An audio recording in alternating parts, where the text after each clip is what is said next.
Okay, everybody, welcome. It's not Friday, it's Saturday, but we're gonna stream anyway. I'm feeling inspired, so let's keep this streak going.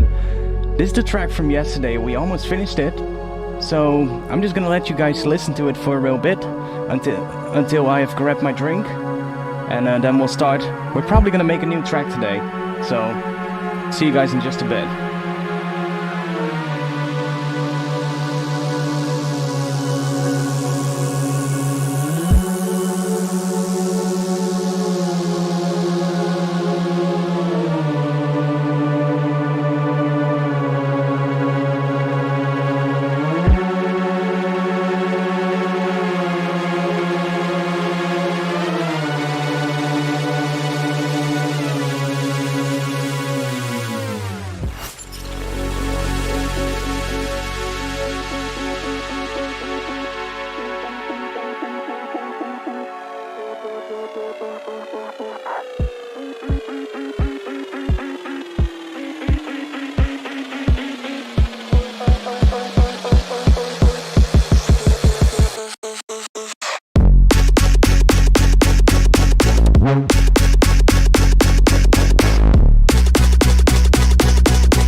Okay, fuck it. We'll get started.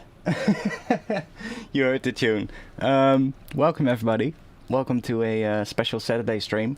I'm just gonna stream again, and probably just make a new track. This one is close to done. I want to take a little break from this one, give my ears some rest from this track, and come back to it after maybe a week or so, and then do the final version probably. I've been working on this for about a week straight. Pretty much every day, so my ears are a little bit fatigued listening to this track right now, but at least I'm done with it, which is a good sign, and now it's just a matter of doing the last little details and stuff like that, and making the mix a little bit better. But yeah, that's something that I'll probably do in a week or something like that. I want to do something new today, so we're gonna do a new track. Now let's open up a new project and get started.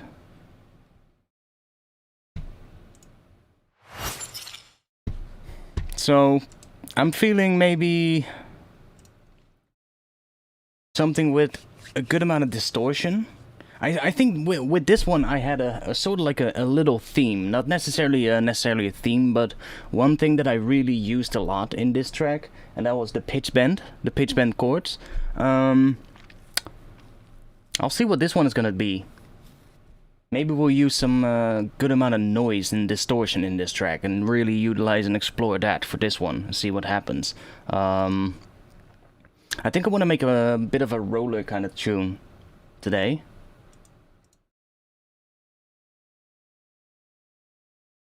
On the roll this week. Well, yeah, that's exactly how I feel at the moment. So I kind of want to make use of that, you know, make the best use out of that. And if I feel on the roll and if I feel inspired, then why not just stream again, you know? Let's save this one under a new name. On a roll version 1.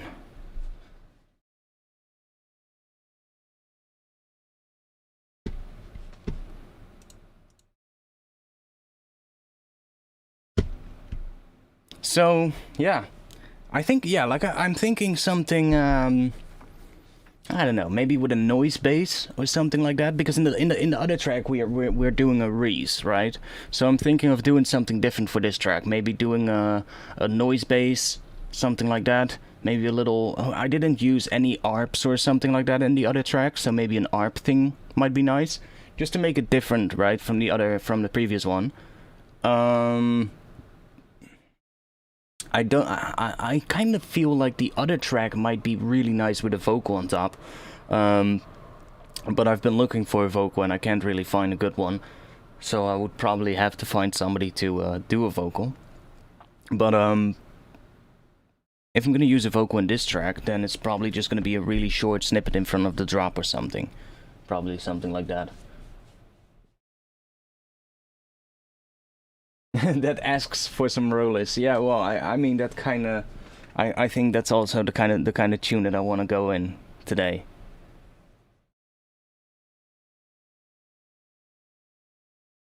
Probably.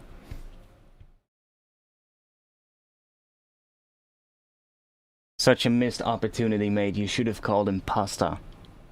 He called you ramen. You should have called him pasta. Such a missed opportunity. I did come across some interesting sample folders. I found these right here. Let me switch over to the browser view. I found these folders right here. These ones, which are they're actually a couple of old DVDs, or not even, I think they're CDs, that I once bought of eBay. Like, I'm not kidding you. I bought these of eBay for like, I don't know, $2 or something like that.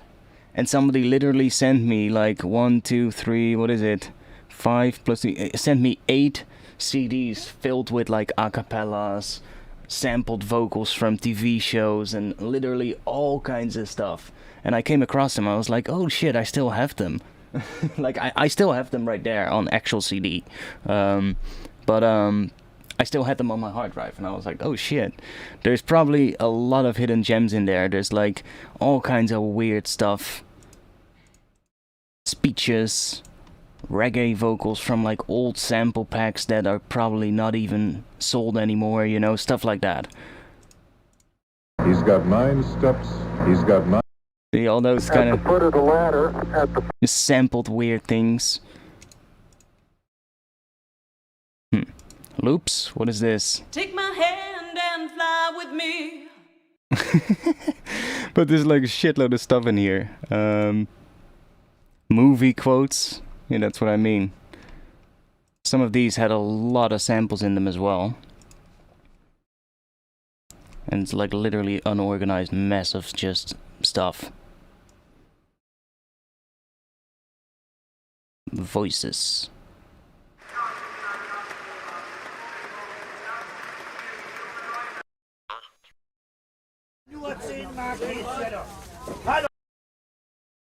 Like, there's probably gonna be a... Holy shit, this is a folder. Look.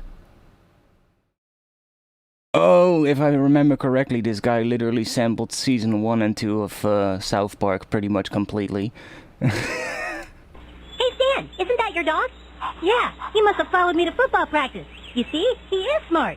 My dog Rex follows me to football practice all the time. Literally just labeled per episode and season.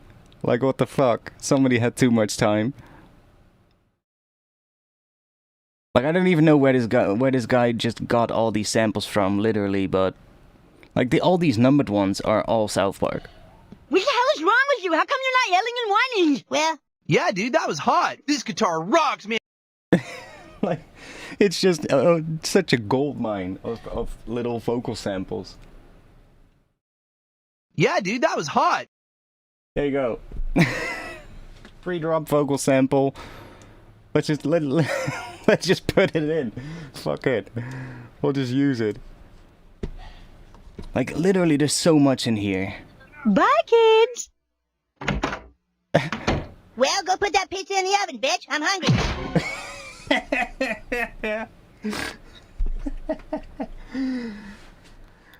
And it's there's so much in here. Like, if I go back further down, there's even, like, they're all... Most places do something for their employees at this time of year. Well, I've given them Christmas. You're a fucking devil worshipper! You're a fucking devil worshipper! There's so much in here, man. I would... If I would want to send this is so much. This is literally gigabytes of fucking stuff. I'm not sure if there were CDs or DVDs. But it's a lot. Dun, dun, dun, dun, dun. Dun, dun, dun, dun, dun, dun, dun. What the fuck? What the fuck is that? Where's that from?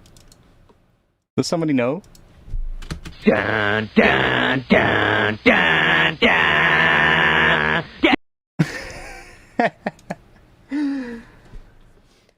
Like I said, I bought these somewhere. What was it? Is that Beavis and Butthead? Probably.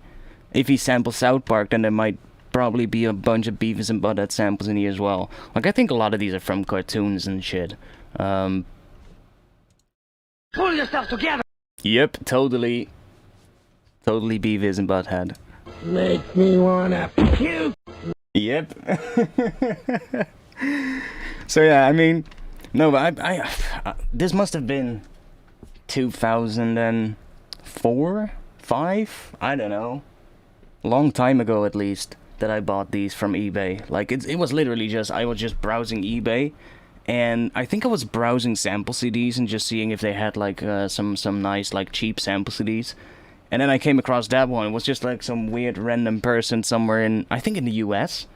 And for like $2, no shipping cost. It was just like, or a very little shipping cost. And it was just like, yo man, you know, buy my sample CDs with sampled vocals. I was like, okay, well, whatever. And he was like, yeah, it's a lot of vocals. And I'm like, okay, cool. $2, sure. And when I ever since I've had them on my hard drive.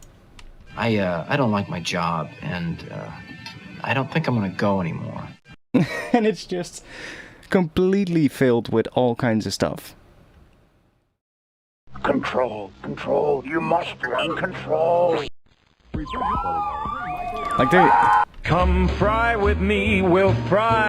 Okay, that might be giving us copyright issues if we play that for too long. But like, you're gonna find so many good pre-drop vocals in here and just stuff that you can use. Pitch it around. There's too much stuff to go through even. And that's just one folder, okay? See, that's just one folder because that's one folder in this one folder, and it's like, these are all the folders. And that's just literally one folder here. It's just, and then here you got another one. It's crazy. I really would have to go through all of this and see what's in here, but there is no fucking link. Go fucking look on eBay. Maybe it's still there. This is not even ripping sample CDs. This guy literally just had like fucking sampled like a whole bunch of movies and stuff like that. And there's old sample packs in there as well. Like, but there's also so much, like here, Dave Chappelle stuff. Here, now I open this folder and it just opens another full list of more folders. Rasta vocals.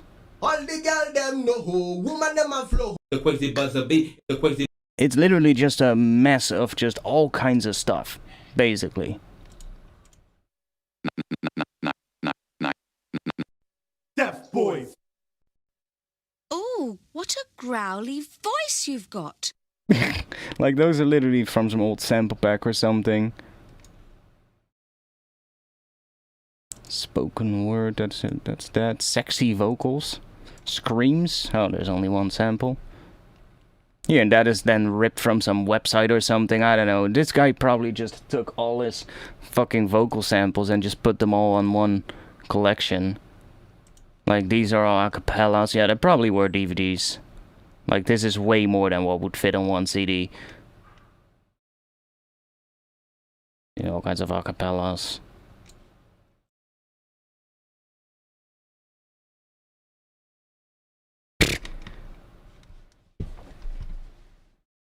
There's a lot of these on eBay, yeah. If you go on eBay and just search vocal samples, just search that on eBay, you're gonna find a lot of these kind of people just selling like vocal samples that they rip from movies and shit.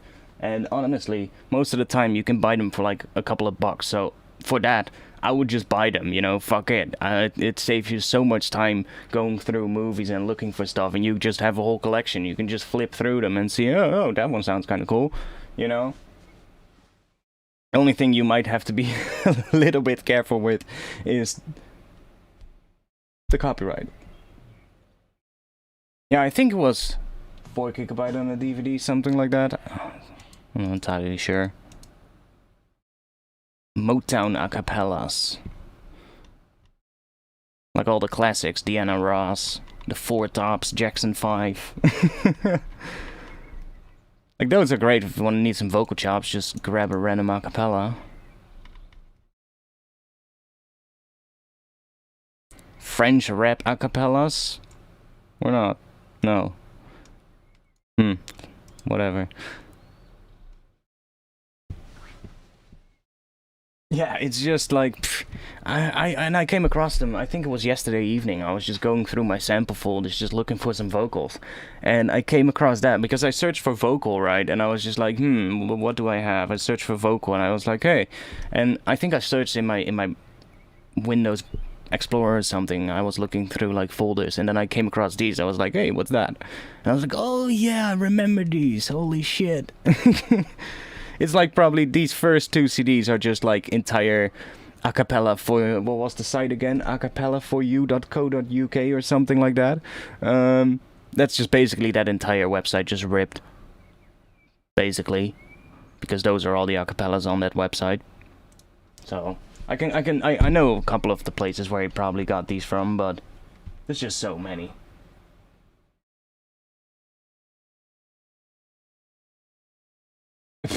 I doubt you would even find this specific one.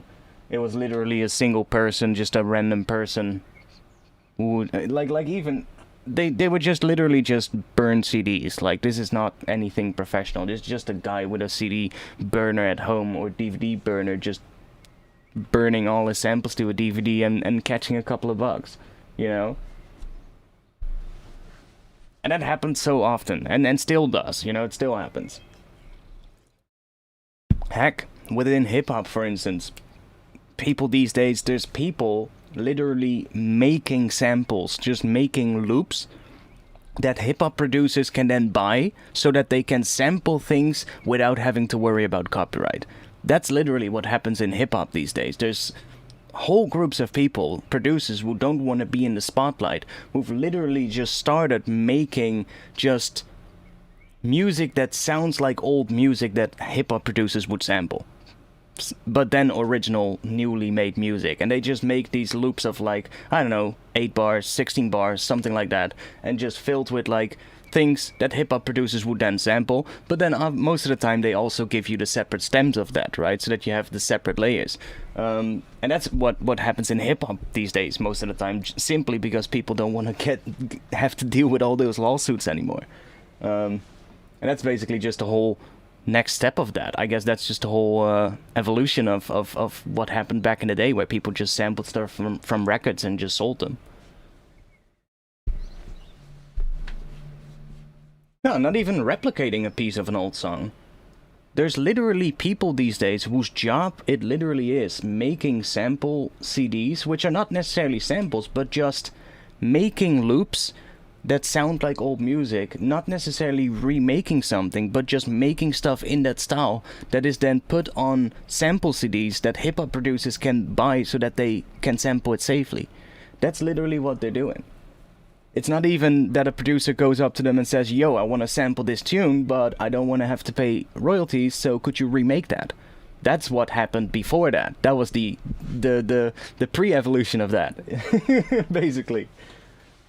Because that was what happened after the first lawsuit started happening. Then people started to do stuff like, okay, well then I'm just gonna remake the sample and sample it after I remade it. You know? That's what happened then, and then people were getting sued for like, well, okay, it's not the actual sample, but there's still, you know, copyright on the actual melody, or copyright on the actual, like the songwriting itself. So they would still get fucked. And then people thought, well, then I'm just gonna make old-sounding music. So basically, people just making funk music, for instance, that sounds really like funk music from the 60s or the 70s. And it's not even stuff that ever gets released as a tune. It's just stuff that's made to put on these CDs or sample packs for people to buy, so that they can sample it. Which is really interesting. Like, look on YouTube and look on like look some hip-hop production videos, and you'll see within a couple of videos somebody who has a loop that he starts off with, which is just a melodic loop without any drums or stuff, and it's a couple of layers with instruments, and it already sounds a bit like an old tune. And you'll see in the name of the clip, blah blah blah blah blah, and then produced by, and then a name. That'll indicate that is from one of those CDs, what they're doing these days, where people just sit there and produce basically just 8 16-bar sections all day and just make like a shitload of those that sound like X genre of old music, and then just sell them as a pack. And that's what works a lot. Or just people even like the big hip-hop producers, they simply work together with people that do that kind of stuff, and they just make whole like collections of this and then just give it to the producer they work together with, who then goes through it and says like, oh yeah, I can use that part. But it's really interesting.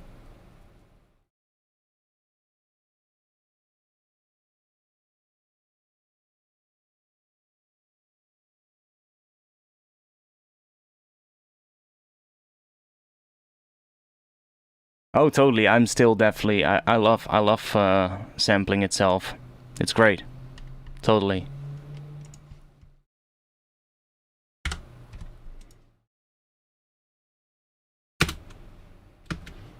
Yeah, dude, that was hot. But like, there's so much vocals in that pack. If I really go through it, I'll find like a shitload of good stuff to use. Yeah, dude, that was hot.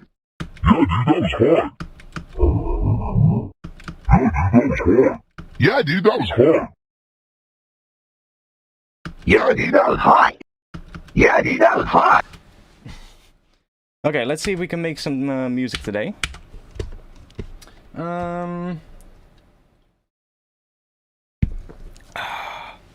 Yeah, so like I said, I think last tune was very interesting. Very interesting drum pattern as well, which really breaks away from the well, more conventional drum and bass pattern that you would normally expect in drum and bass. So I really want to do something different with the tune that we're going to be starting today. So like I said, like this drum pattern is definitely way different than most drum patterns in drum and bass. So like, you don't really hear that one a lot in drum and bass. It is used, but not that often. So I think for this track we're probably gonna stick to a more conventional drum and bass pattern, a more regular two-step pattern. Snare on the 2 and 4, something like that. Do think I want to make it quite rollery. Rollery, that's a new word. I do want to have a bit of a roller kind of vibe, so probably yeah, like I said, and I want to, yeah, I think maybe exploring what we can do with distortion today would be might be pretty interesting. Let's just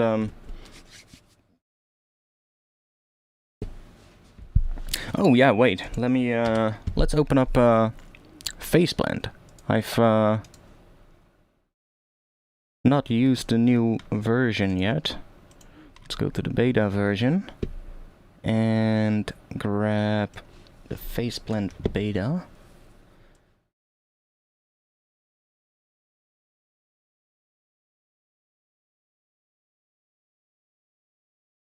Rollery. What a word. Let's just start off with a simple sign-ish thing.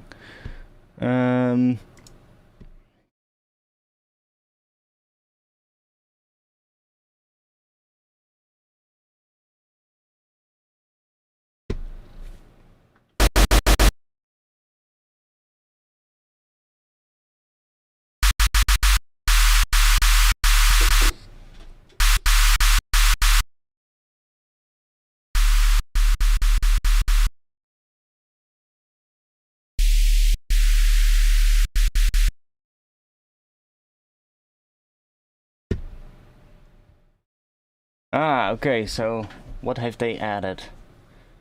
I haven't used Faceblend in a little bit, actually. I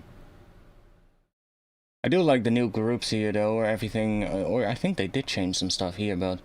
oh yeah, that new non-linear filter, I haven't used it that much yet, but the couple of times I did, it was pretty nice. Do I see anything new? Oh, Convolver is new. Hadn't used that one before.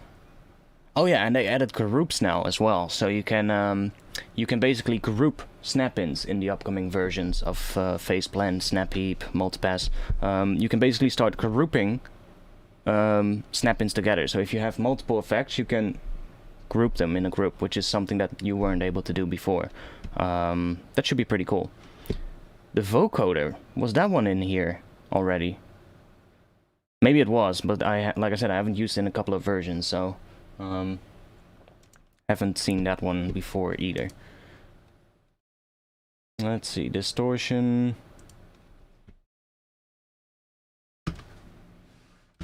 Use white noise as a snare.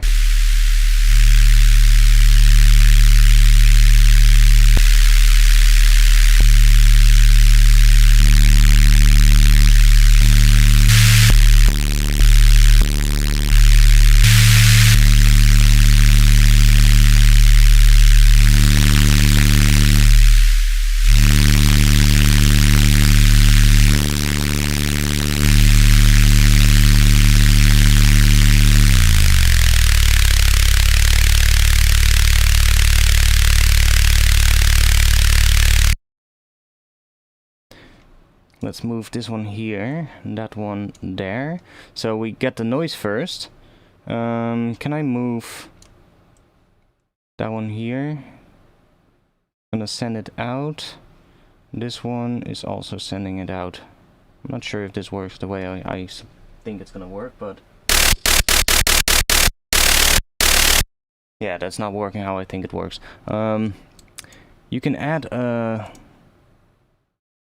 which one was it again? Output? No. Oh yeah, I can do the level here. Let's just bring this one down.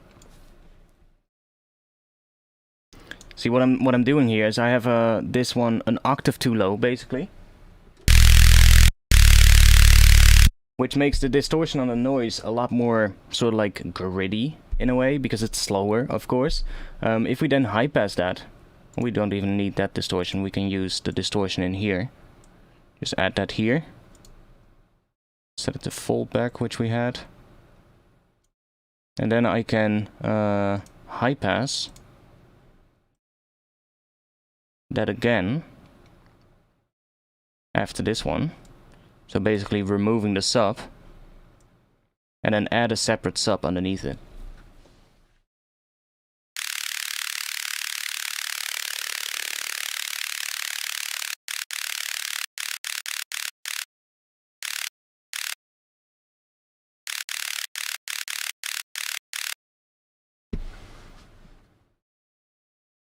So now we can make an entire different sound for the sub on a different track, or in a different group, basically. Just say, See, already that works. So that's what I mean. It's like, and now we still have a very clean sub, but with a very distorted high end. If I would just use this one, then that sub is also going to be very distorted. Even if I just bring this up to the pitch it actually should be at. Like, you can hear the distortion is also really adding those harmonics on top of the sub, which can be nice, but sometimes you don't necessarily want that. So then you can high pass it, so that you basically only get that distorted noise, but with the interaction between the sine wave sub and the distortion. And then you just layer a cleaner sub underneath it, and I would probably add some harmonics to that one, so it's not a pure sine. And we can bring this one down even to make it more gritty.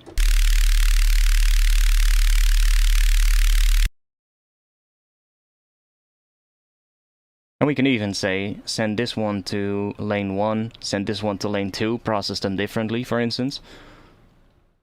See, this is why I love phase blend, it's so good at that.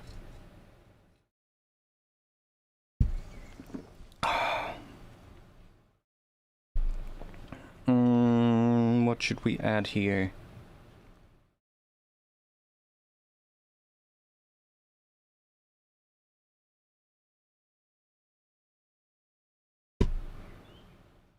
See if we can add a bit of... Oh wait, we can just do that. Let's see if we can add a bit of FM to this.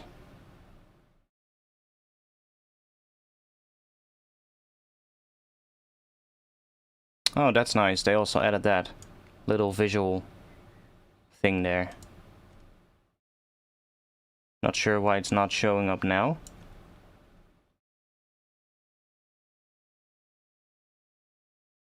Okay. Interesting. Why did that show up early? Oh, okay. Okay, so that seems like there's still a little bug happening here. See? It's not popping up every time. But hey, this is the beta version of the new beta, so this is not the final release version.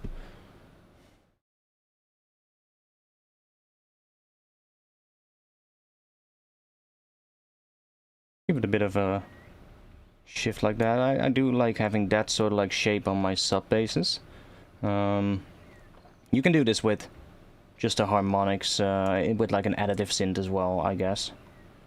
But like getting a bit of that shape so that it's not a pure sine, but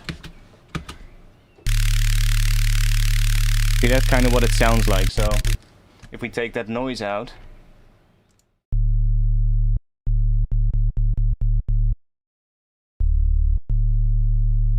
see, that's a nice sub.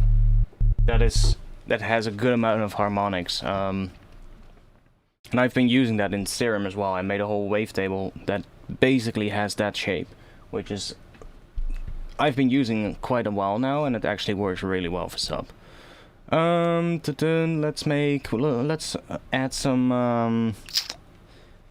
Let's see, we can do a pitch envelope maybe to give it a little bit of a sort of like a plucky shape. What is that thing?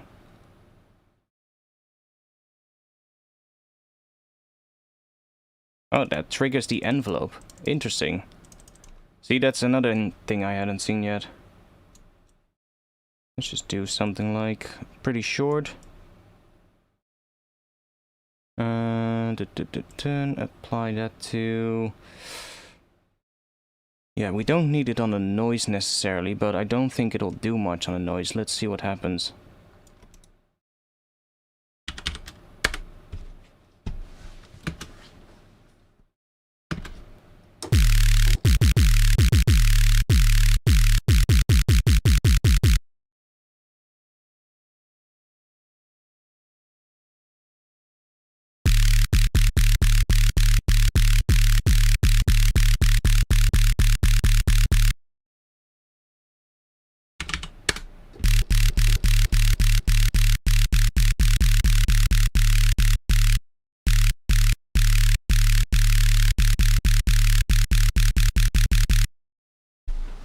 Okay,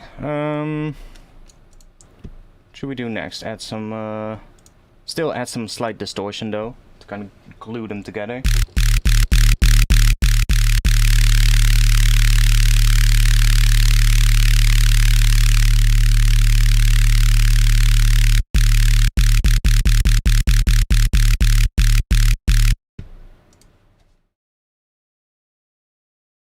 Streaming spree, yeah, kinda. Can't complain though. What key are we gonna do?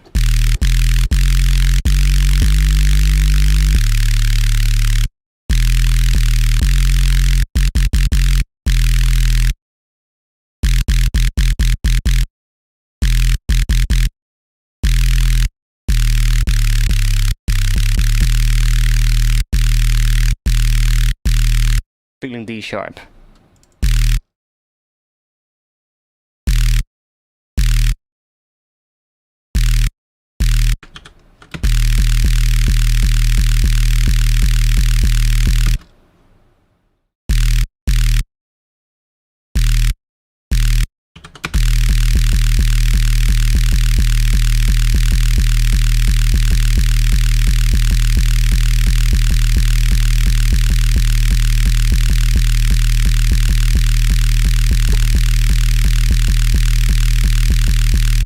So now, let's see if we take...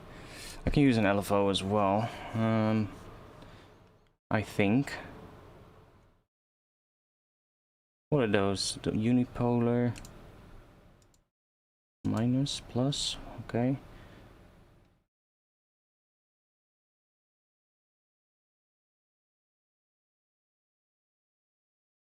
No, I need an envelope for it, I think. Yeah, I need an envelope. Let's just copy that. Give that one a little bit of attack. Be a bit of hold.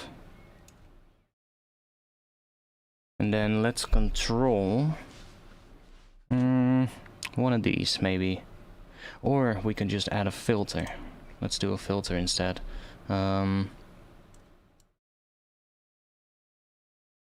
a filter to that one. See if we can make a little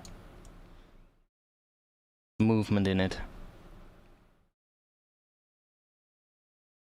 Just a tiny movement maybe. And we need to hear.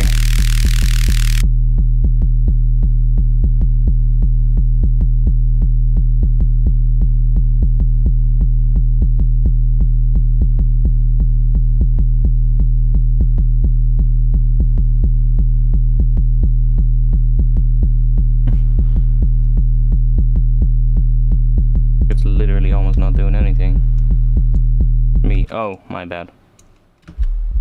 There we go.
Oh, my bad. Didn't want to do that. Wanted to click that one. Copy this. Assign that to here.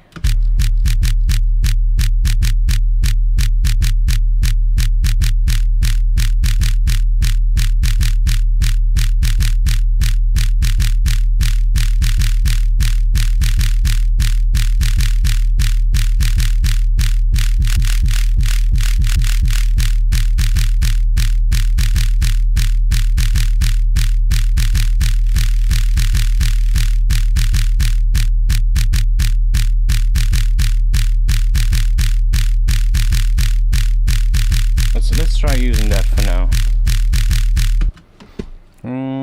Let's add a little drum pattern then. Oh, let's see. I have that pack from yesterday, which I drum and bass packs. See if we can.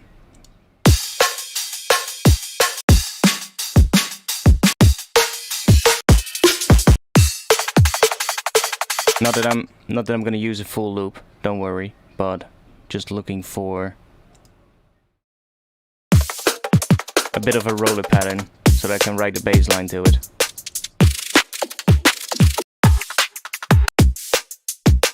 Not sure if these have that.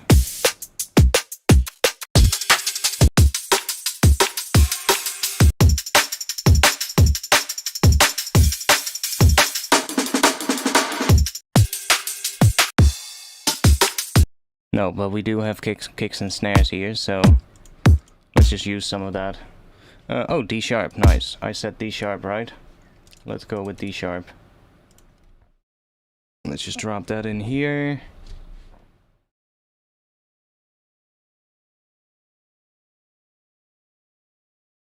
And let's make another one for a snare drum.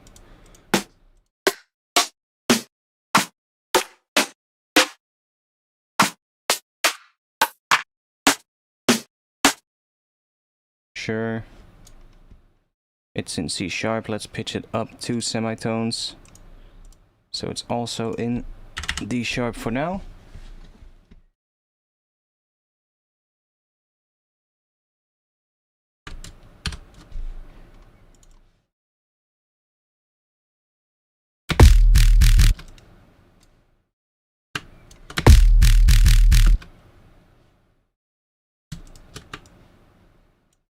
Drop that there. That sounds like shit, but we'll fix that.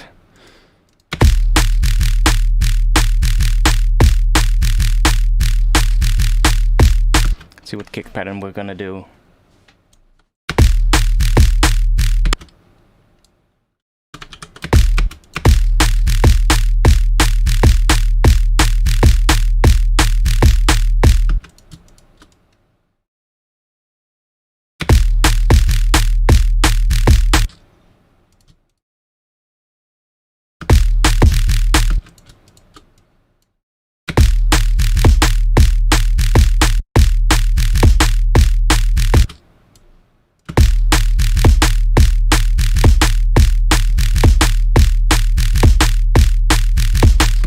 Yeah, it's sometimes you just have those moments, right?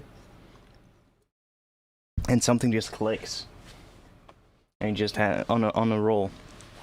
I had that kind of last week, so trying to keep that roll going for today.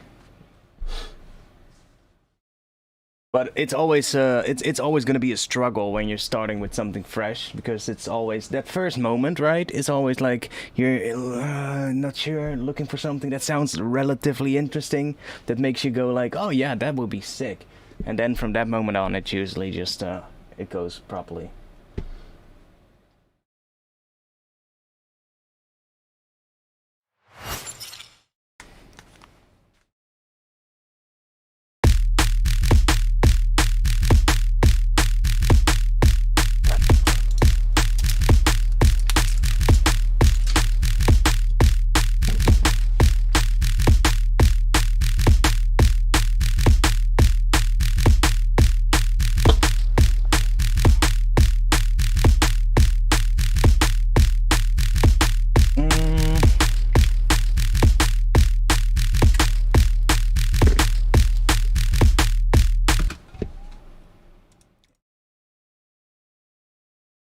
Let's just add some tops to it as well, so we have some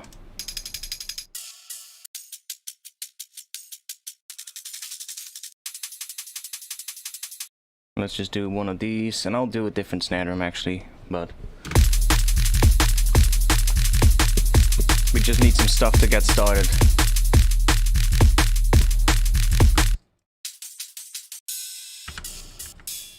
I've never went through these packs either, so it's actually the first time I'm hearing these.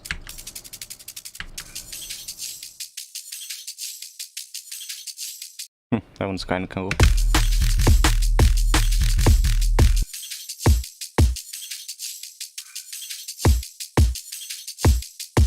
I do like the kick drum actually. Kick drum sounds pretty cool. Needs to be a bit heavier, but...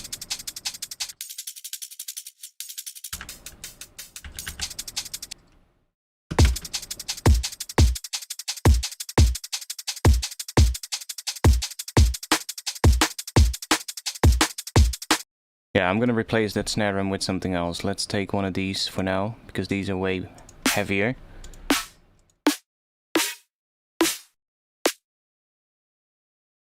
Not sure, maybe this is the same one I used in the other track, but...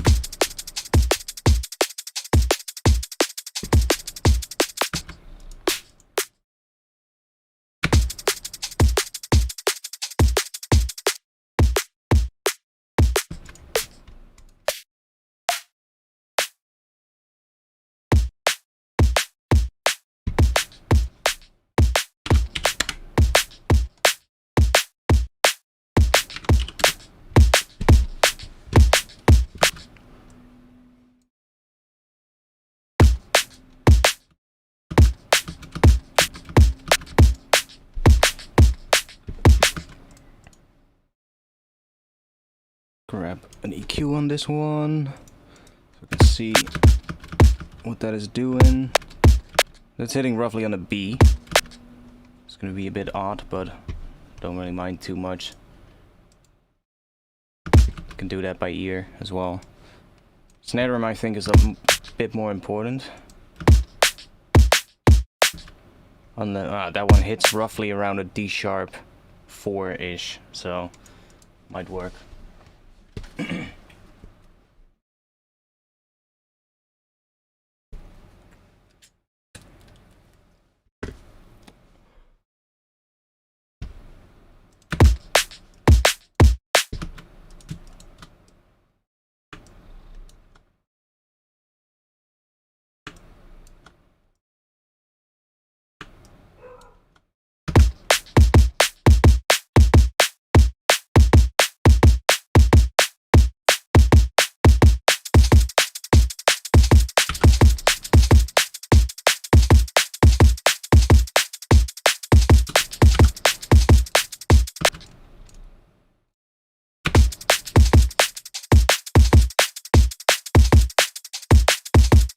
That would be a cool pattern. See, it's just coming up with an interesting pattern, and then from there, it'll go from there.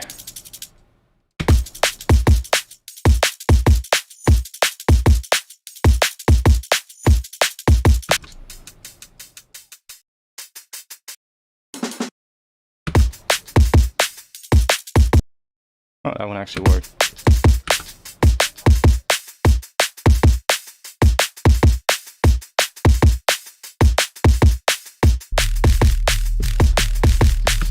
Okay, let's do some housekeeping right away.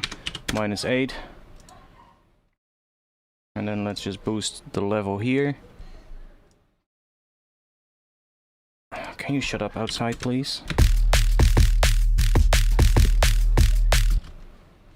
Why is that so quiet? Oh, I brought everything down to -8. That was not supposed to happen. These are supposed to remain at 0.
I do want this to be different though. Let's see.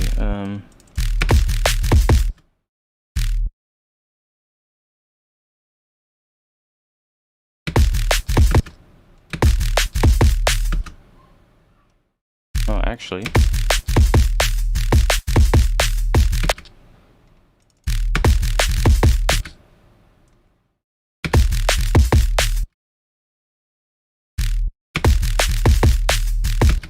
Oh, yeah, that might be nice.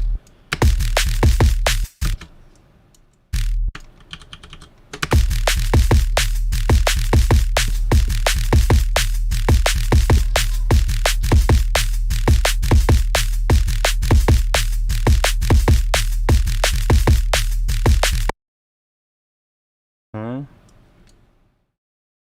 Oh, did I only do that part?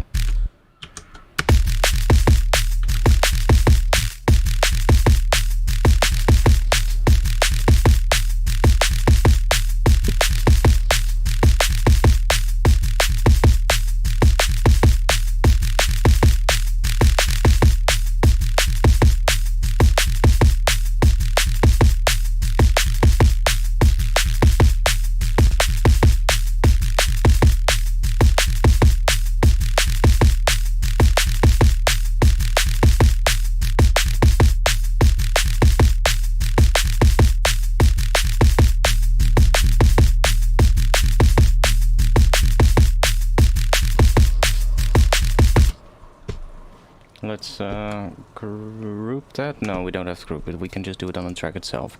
Let's add a little sidechain to that already, so that we don't have to worry about any clashing.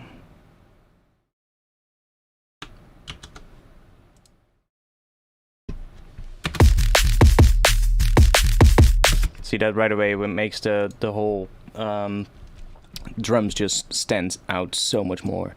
And I'm just gonna quickly add another compressor here to the bass channel and just see if we can even out that level a little bit, or make it a bit louder, I mean.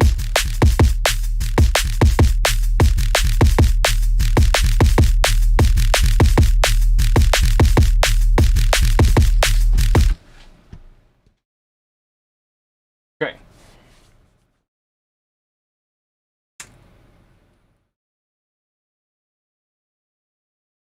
I'm on the beta version of Faceplant. I'm on the beta version of the Tyler Kilohertz bundle, so what you're seeing is the newer upcoming version, which they're currently working on. Version 2 of the Kilohertz bundle, actually. Version 2.0.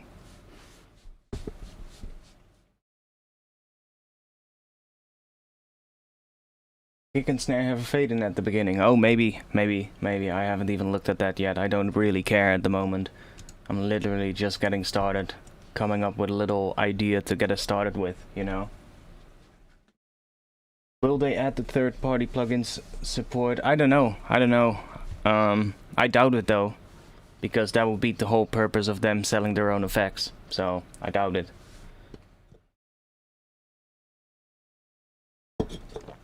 You don't really need it, to be quite honest. Like, it would be great, but yeah, you don't really need it. I don't think they would do that, to be honest. Like, if you're selling a subscription model for your own bundle of effects, and then you're suddenly adding third-party VST support, then there's no reason for people to buy your bundle with effects, because they can just use whatever they already have, right? So the whole reason why they do so well is, I guess, because they offer a good bundle of effects on a pretty reasonable price. Like, that's the I'm not a big fan of subscription models myself. I would always prefer the buy outright option if I have that option, so I really don't like the whole direction software subscriptions and all of that is going. But if we are going to talk about subscriptions, then I do think there are companies who do subscriptions in a good way and ones who do it in a slightly more bad way. With Kilohertz, the price is at least reasonable. You get good support, first of all, or second, I should say. And third, the main thing is that they are doing continuous development.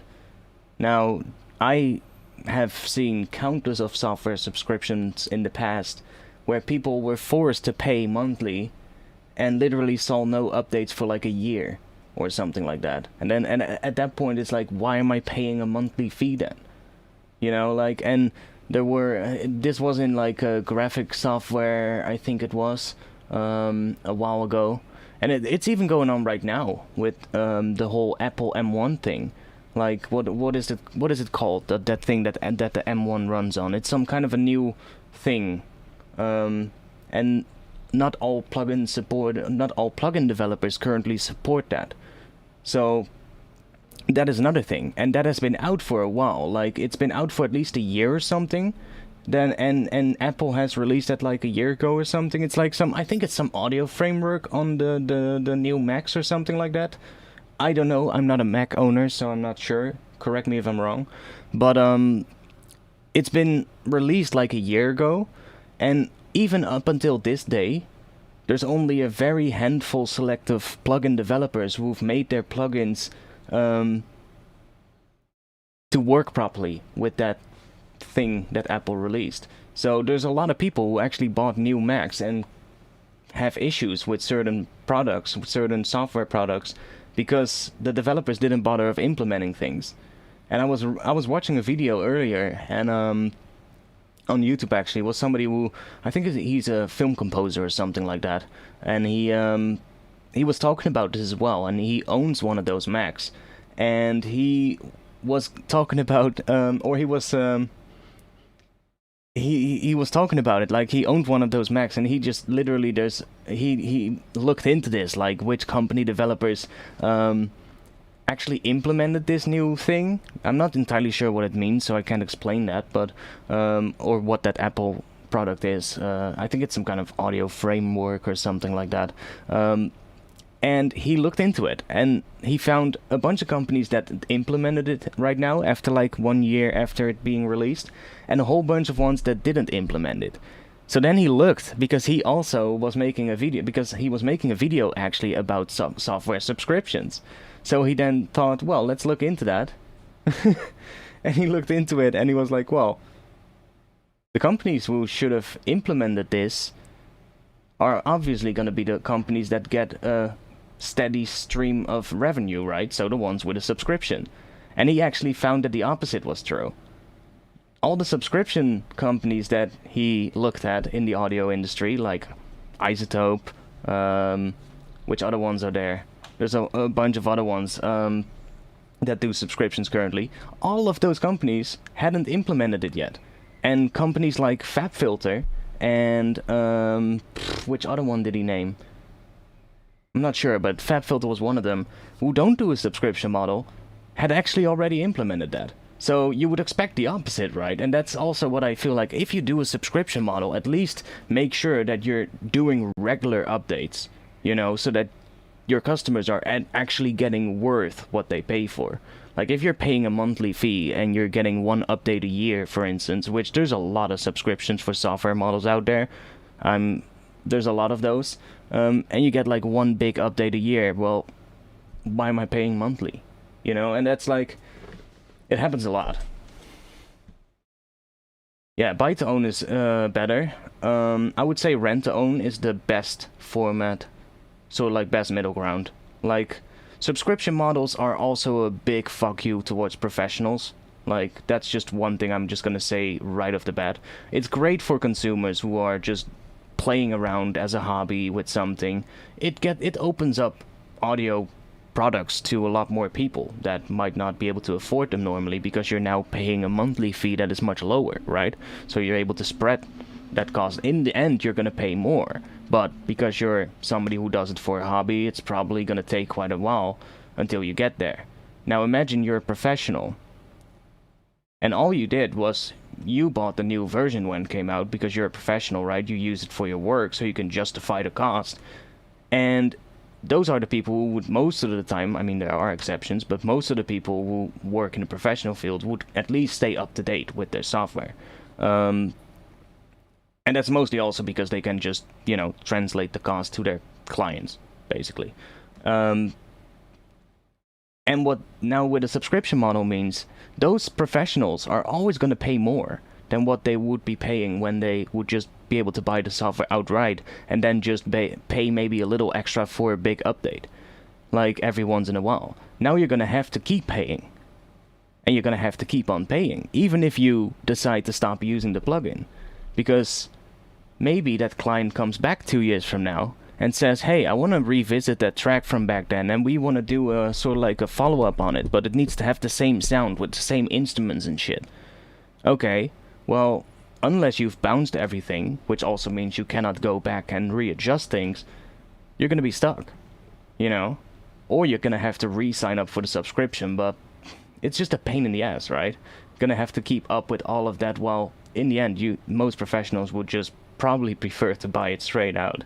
So I'm not sure about subscriptions. The plus side is safety, of course, like being up to date with everything and always having the most safest environment in terms of like privacy, I guess, and that kind of stuff, especially with how much everything is connected to the internet these days. But still, like, it's a big sort of like fuck you towards people who really use your product a lot. It opens it up to a whole different group of people, but yeah.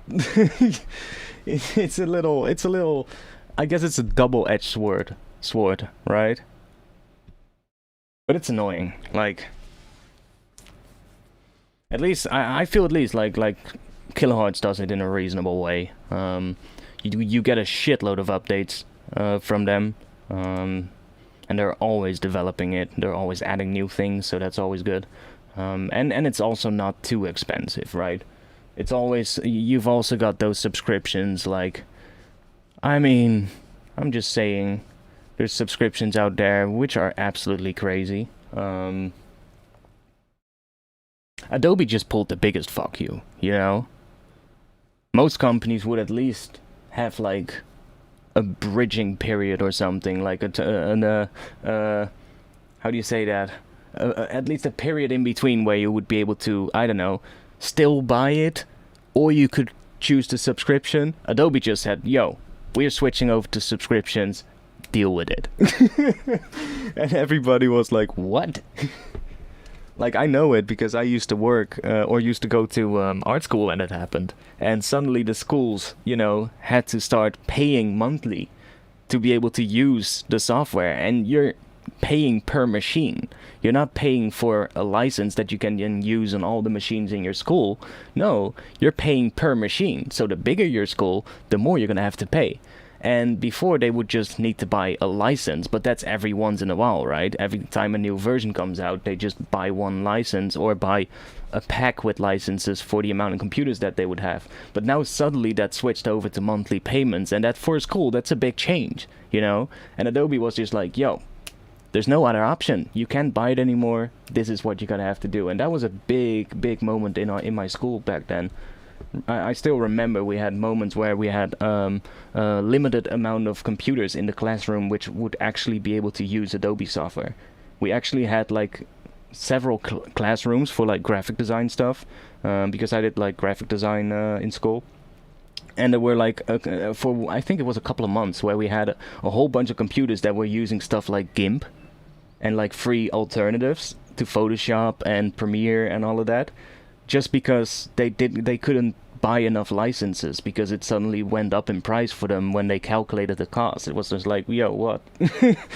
And then that was a big moment that back then everybody would always just like try and rush to the Photoshop computer as quickly as possible because nobody knew how GIMP worked. Transition period, yeah, that's a good one. Yeah, it's like, I don't know, man.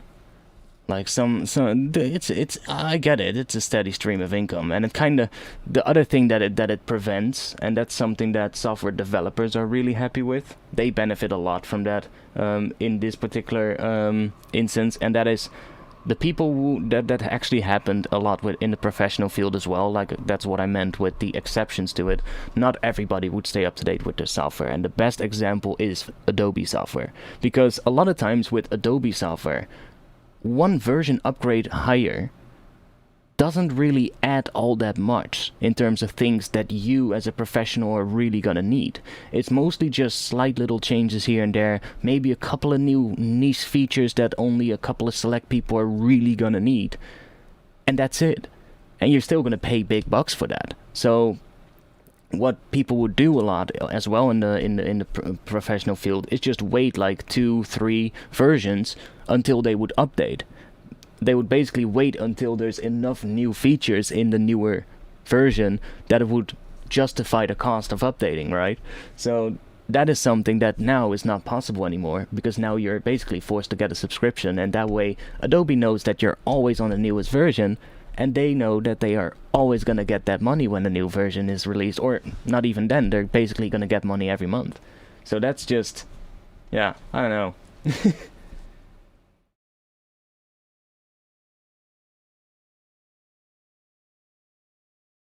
Yeah, totally. Like, cheap subscriptions are fine. Like, I don't care paying a couple of euros a month for something, but I saw a pretty crazy one a while ago. Was some I was trying to make I'm trying to make some trees for City Skylines to use in my gaming videos, and I was looking for some like make some trees in Blender, but the tree that I'm trying to make is pretty complicated.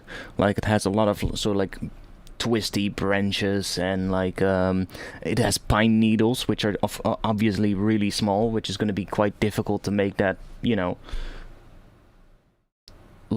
I guess low poly enough so that it will work in a game and not completely crash down the game itself, because it's so heavy on the CPU and GPU. So I was looking at, like, there's like these specific software tools for 3D 3D designers that to make like foliage and trees and stuff. I was looking into some of those, and I saw one of them which was doing a subscription thing. I think it was something like the consumer license was something like $49.99 per month. Like, what the fuck? and that was just a consumer license. There was also a professional license. That one was literally something like, I don't know, 120 per month or something. I was like, whoa, what the hell? That's insane. Like, even for a professional license, that's an insane a lot of money. Think about that. That's like how much a year? Yeah, you've got SpeedTree. There's a whole bunch of different ones. SpeedTree, but there's other ones now as well. I think it's called Xfrog or something like that is another one.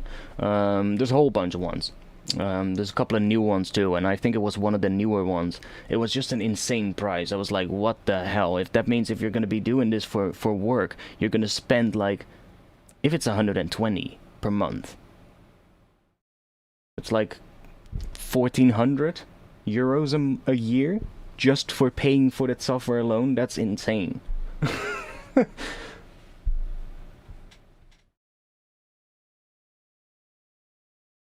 Yeah, I don't know. Adobe just they were one of the first though. Like, they just took the gamble, I guess, and it kind of worked. And now all the companies are going in that direction, which sucks.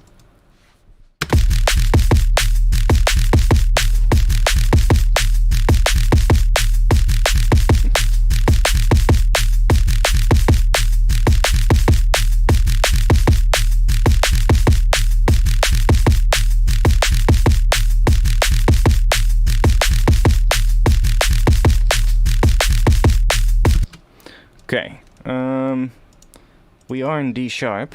Let's just see if we can write a little intro thingy going. I don't think we need a very big intro in this one, a very large one. We probably just need one that is gonna stick mostly to D sharp, just around the root, and just have some like layers for character on top of it, just some stuff like that, building up, maybe doing some drums in the intro as well, because the other track that I made didn't have any drums in the intro, other than the occasional kick on the downbeat.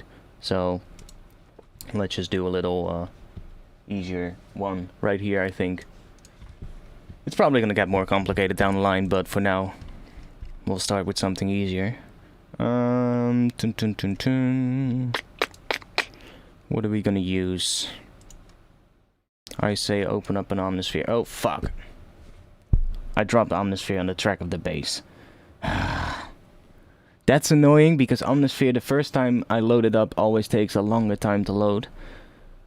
And now I have to wait until that's loaded. Oh, that was actually quicker than I thought. And now I have to undo this. And wait until that is back. Oh, there we go. There we go.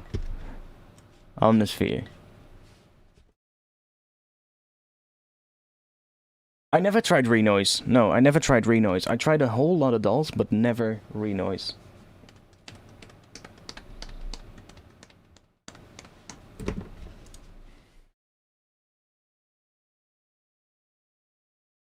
Now, for some reason, if I do, I have like third-party packs as well in Omnisphere, but not all of them want to load. So I'm just gonna stick to the Spectrasonics library for now.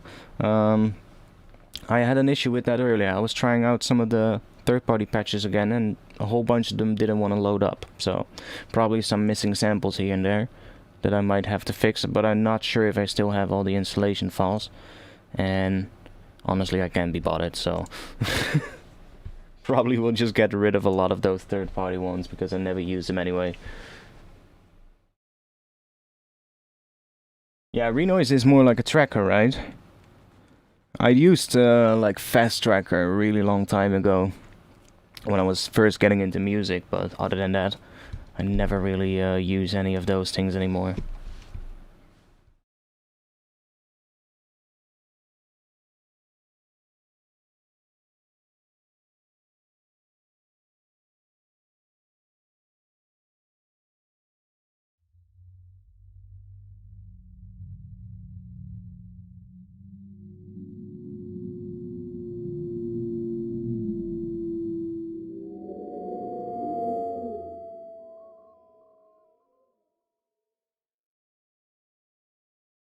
Suspenseful. Let's try that. Spirit Rumbler. Yeah, that's not what we need.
Tomorrow we will escape.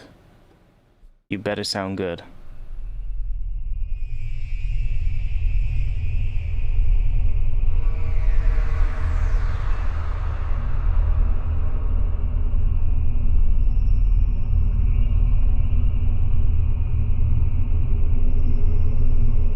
That has bass. Holy shit.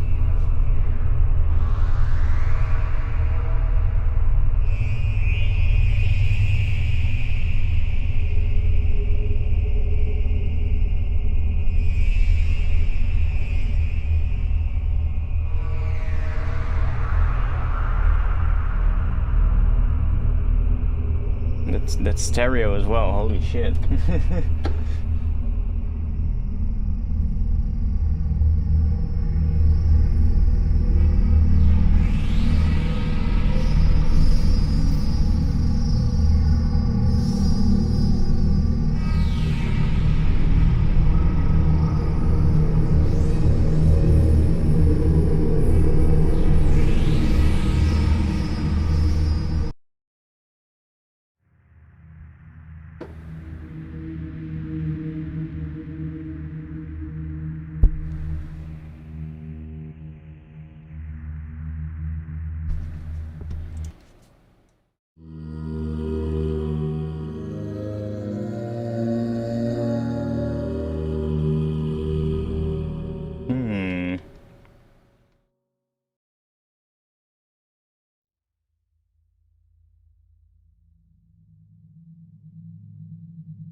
Okay, other approach. We're just gonna start with we'll just start with a little drone thing on one note. C sharp.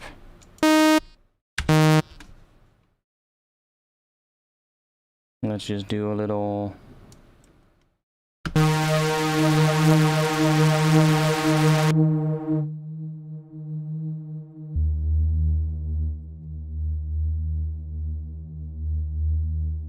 something like that.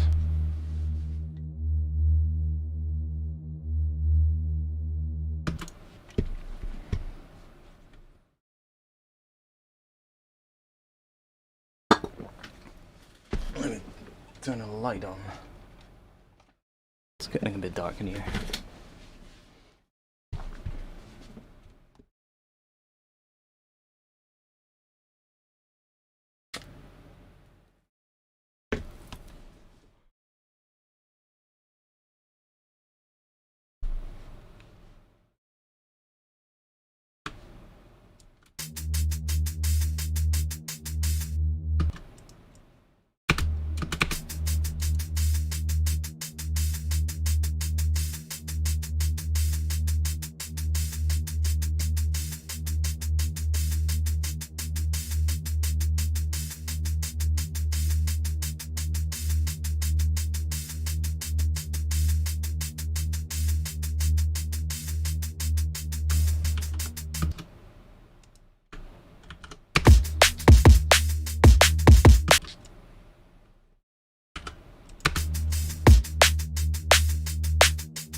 Okay, let's just consolidate that as well.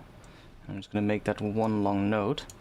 And let's I can use that library Mysteria again, but I could also try out Thrill instead.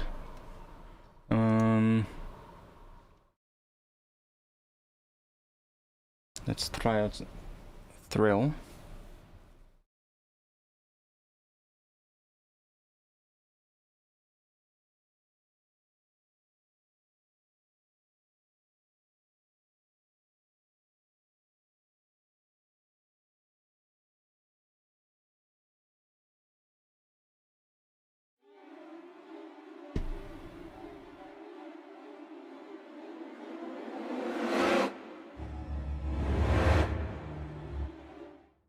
Okay. I should be having an init patch, yes. Resets all controls. Okay. Now we can make our own.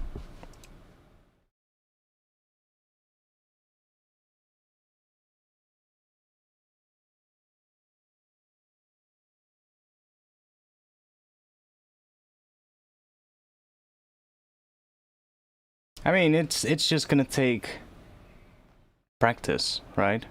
Oh yeah, Thrill is a little slow as well to load sometimes, but...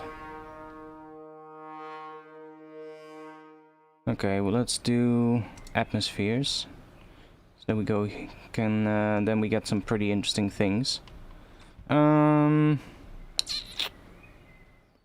Should we use dark? Let's just grab one. See, that's what I mean.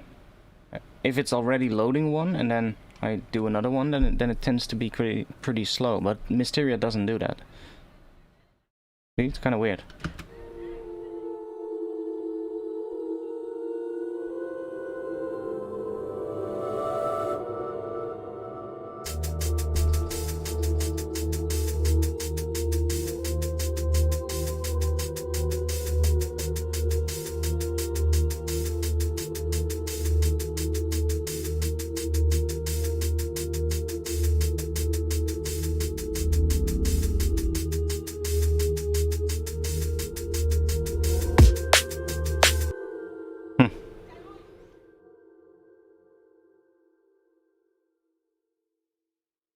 Mystical.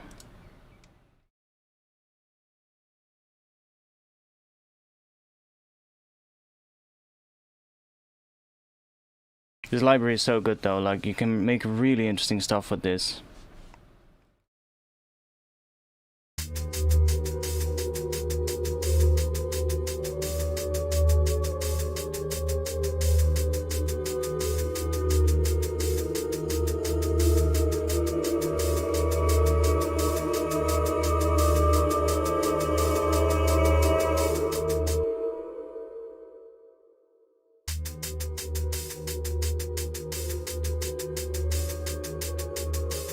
But I would usually use them more like do that, so that you get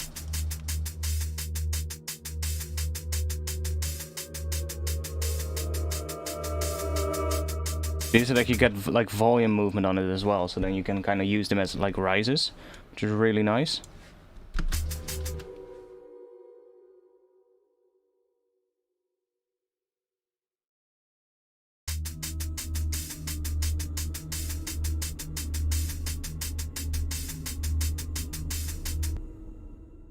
What happens if we re-trigger this?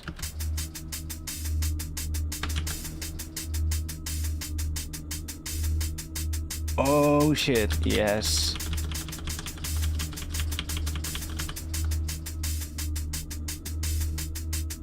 Perfect.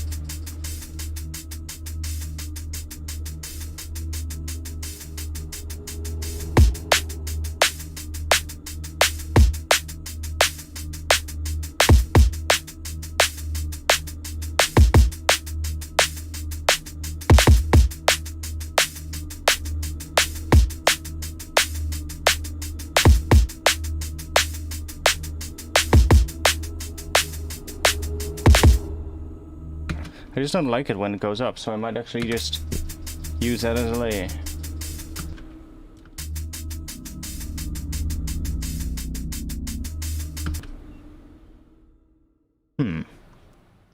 Let's try and see what we can find on the other side. Mystical.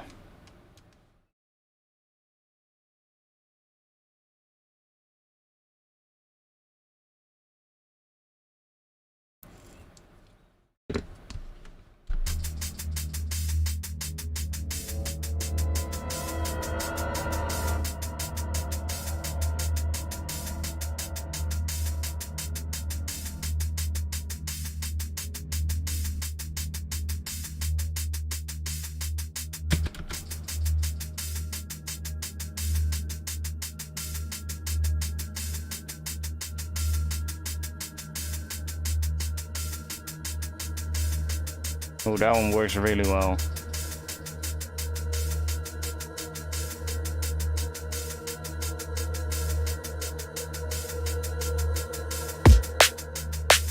That one actually works really well. It actually doesn't really like some of them, like this one. There's different pitches in them, so if you there might be pitches in the sound that you don't like kind of adds a harmony.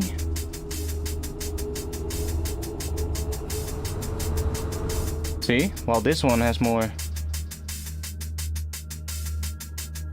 It basically stays in the same pitch. It just gets bigger. There's still a little bit of a melody thing in it, but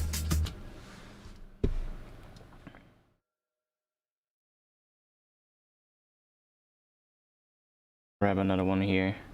Windy guitars.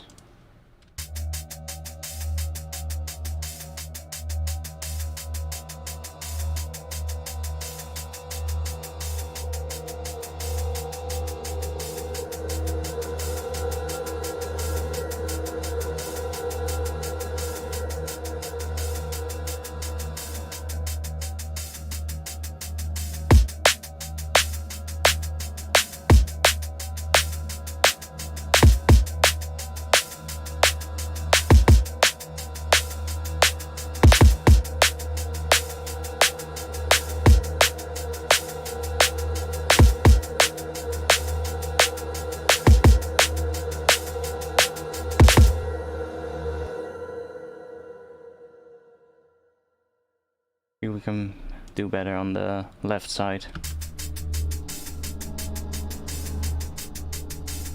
Don't like that one.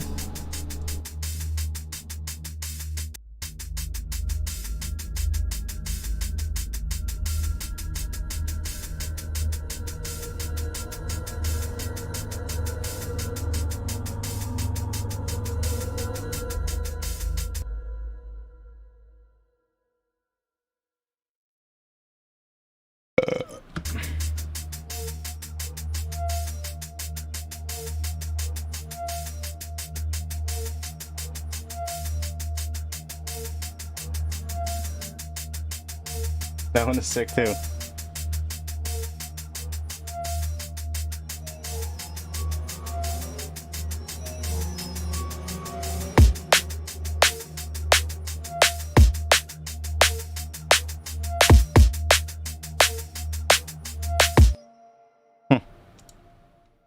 Let me favorite that one because it's quite cool.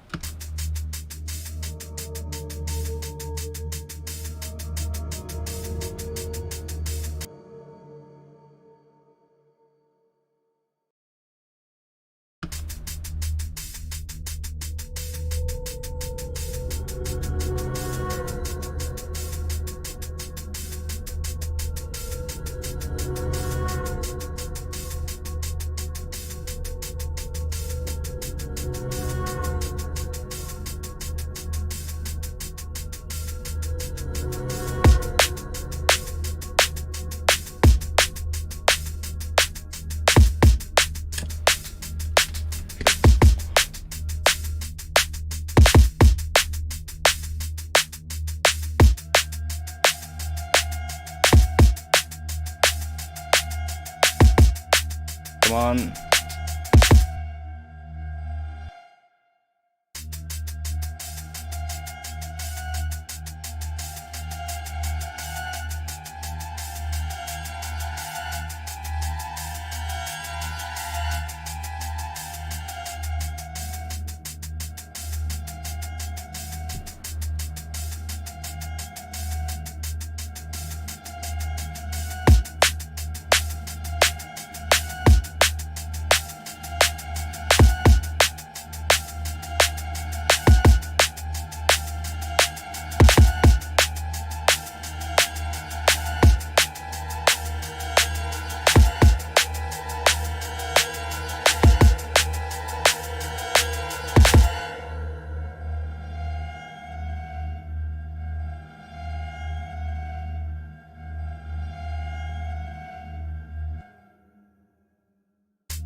Yeah, that one is kind of cool. I know.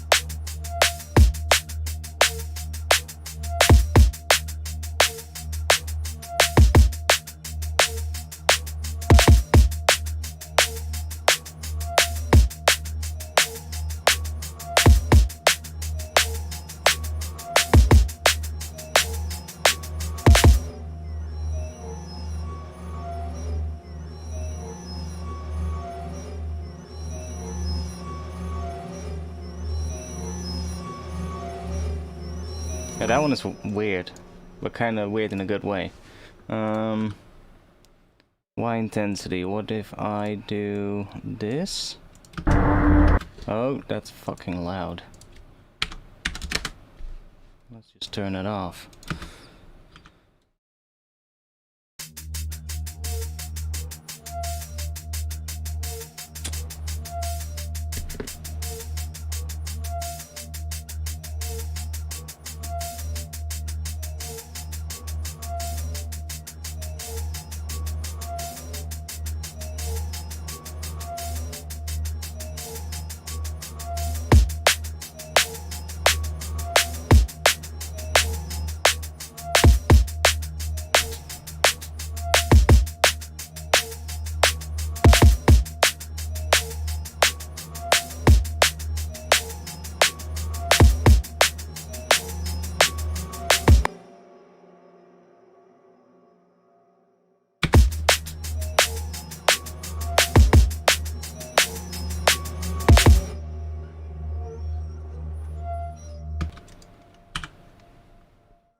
Not sure. We'll leave it in for now.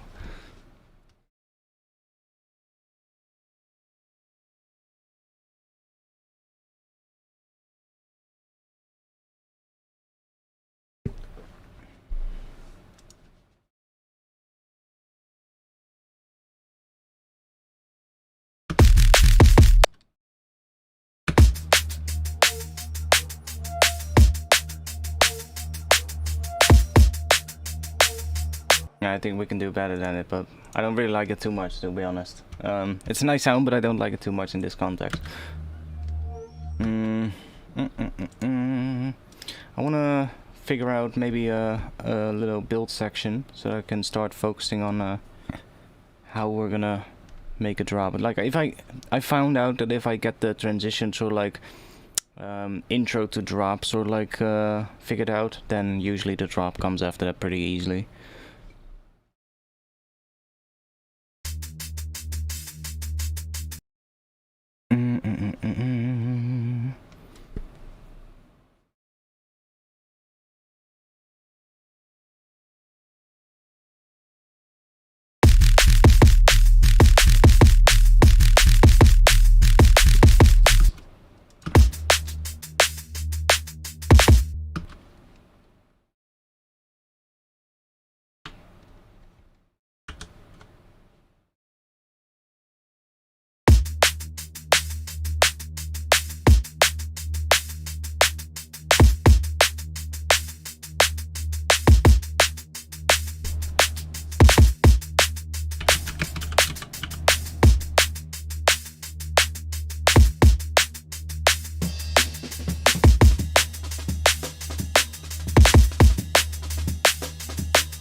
See if we can find a good break.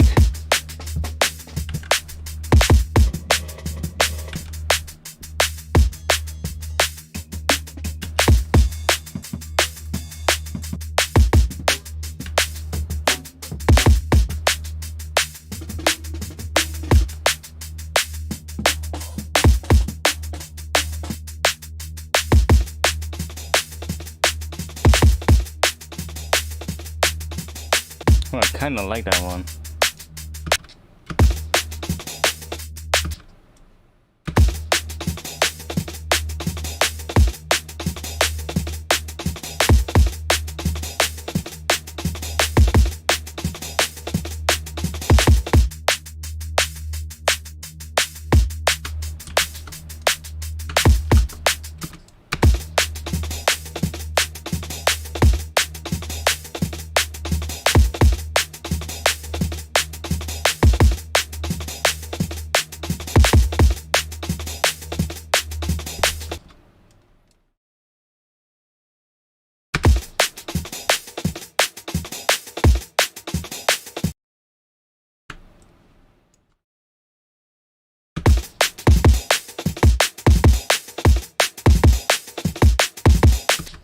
Might do a completely different pattern in drop actually, but one that is more like the one that I'm actually going with in the intro, so that works. But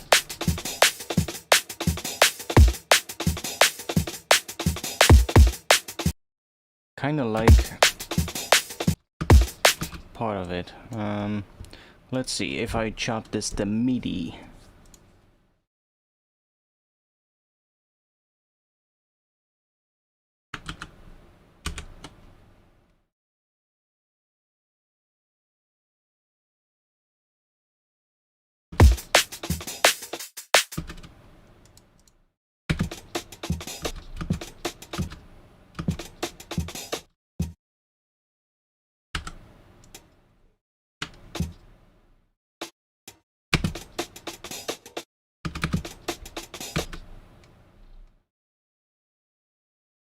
I'll make this one a little longer.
Okay, let's try that out.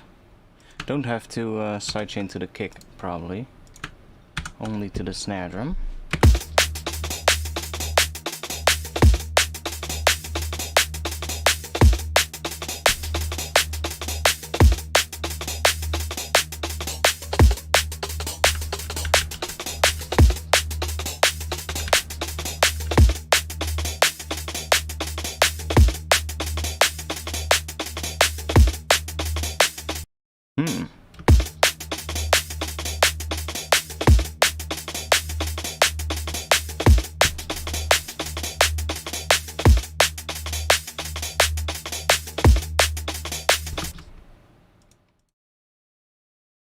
Oh, need to turn loop on and do that.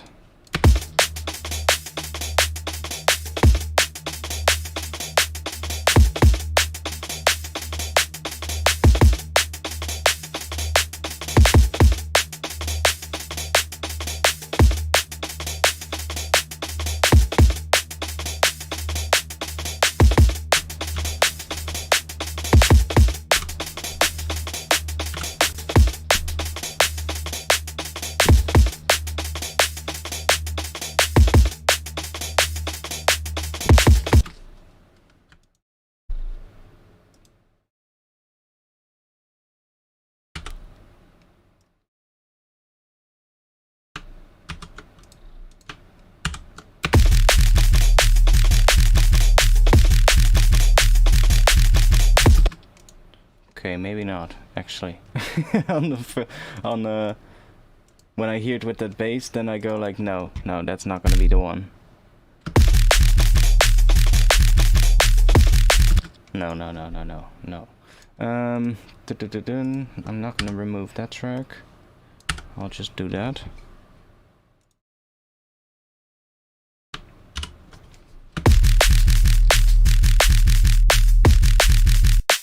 So here we're gonna make the pattern a little bit more interesting. Let's do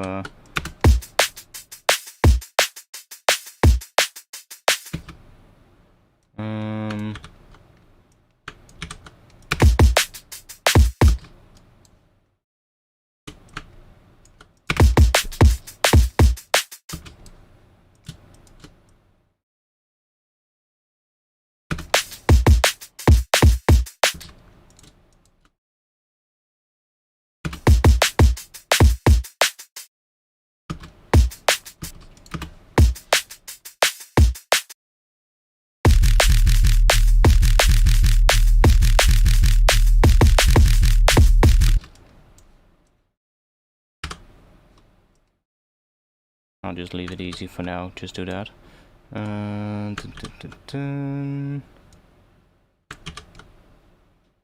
let's see if we can find a break that works with that drum pattern.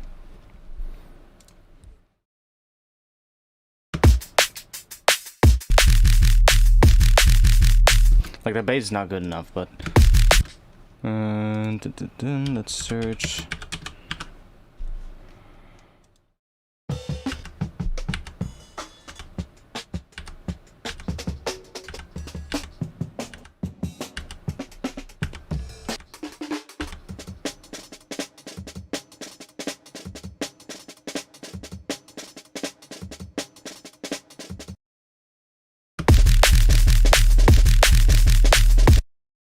That roll is too much. We need a sort of like a similar one, but with a cleaner shuffle.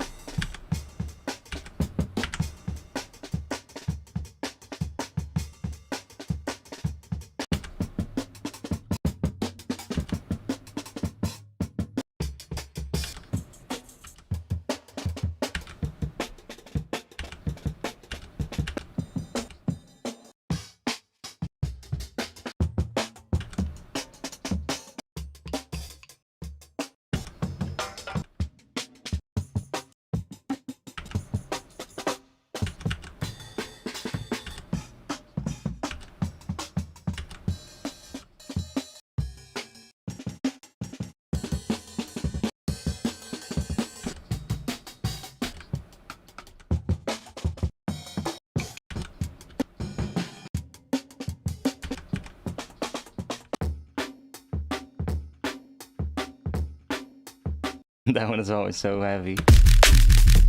But it's just for a completely different style track, not for a roller. That one too.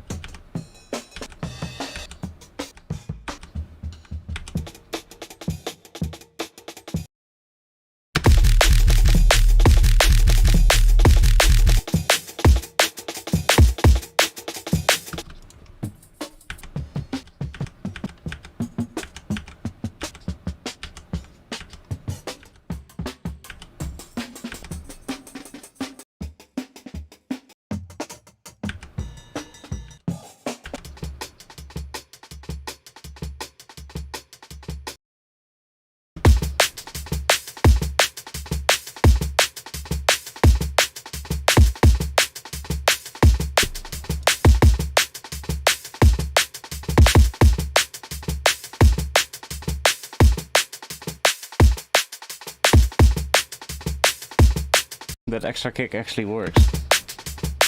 In a way.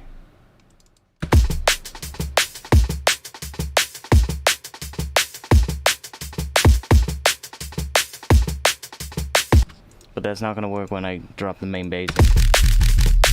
You don't hear it anymore. It's just like completely gone. And I want to have a bass in sort of like a pattern like that, sort of like something.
Come on. I know there's a couple ones in here that are perfect, but I can't find them.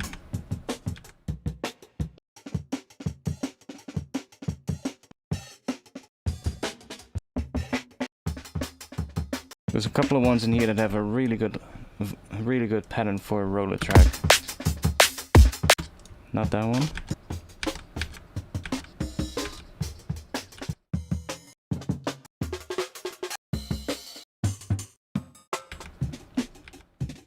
I'm trying to find a couple ones, but I can't find it.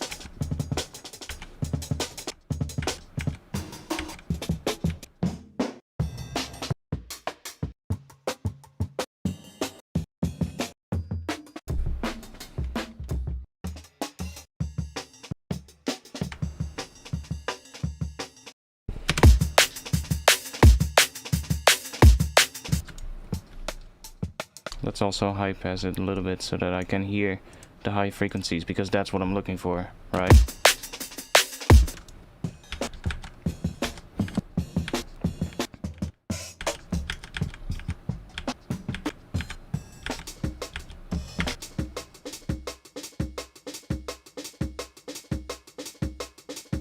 That can totally be a roller.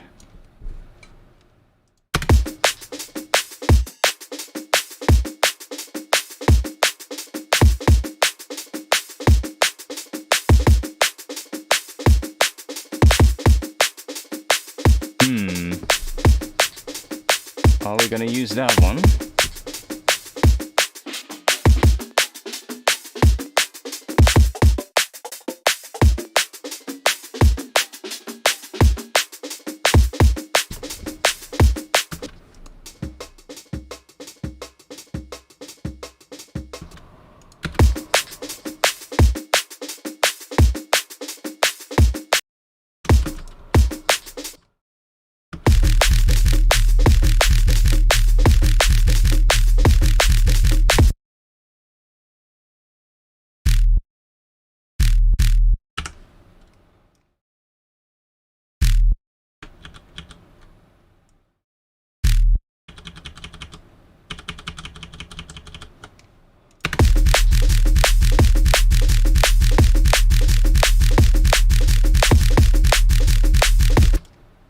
you can kind of see what I mean, right?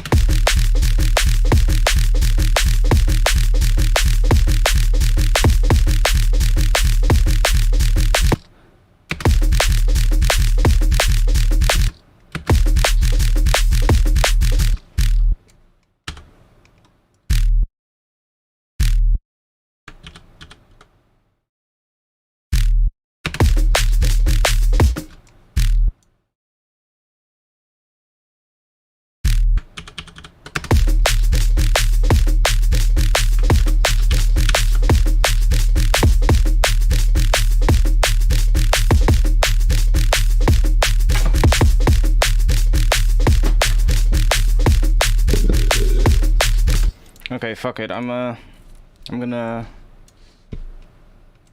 opt for not using that one. I'll just do a serum base. That's probably easier. I'm more used to serum as well. Need to get more into face blend, but haven't really done that too much. Serum is just always so easy.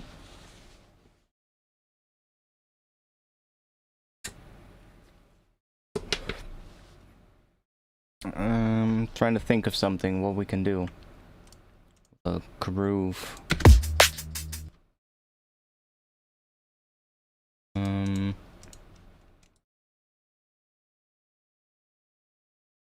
Let's grab a serum real quick.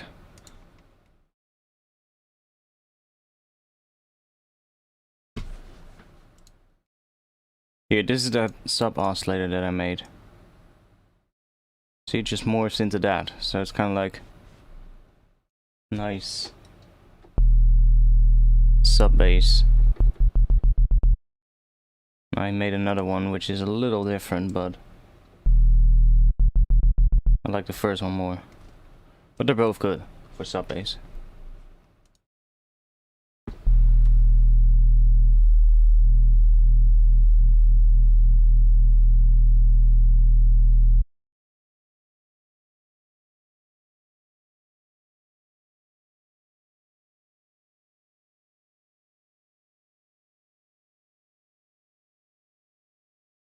Well, I can just make a sub first.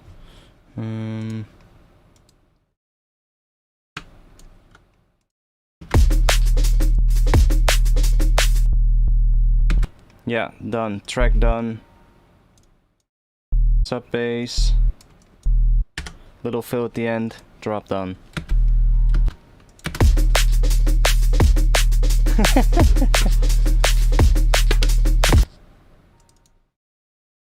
Cut it out once here. Go back into this. No, I'm just kidding. I mean, honestly, if you lay something on top of it, you could totally do that.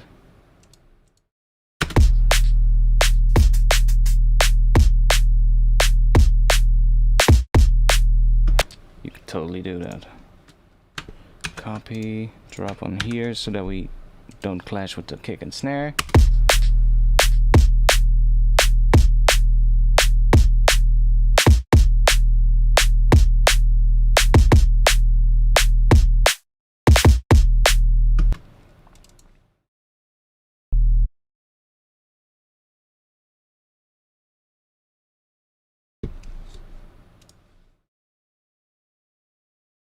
Like, we can group that. That's gonna be your sub. Just gonna try something out real quick. Let's take another one.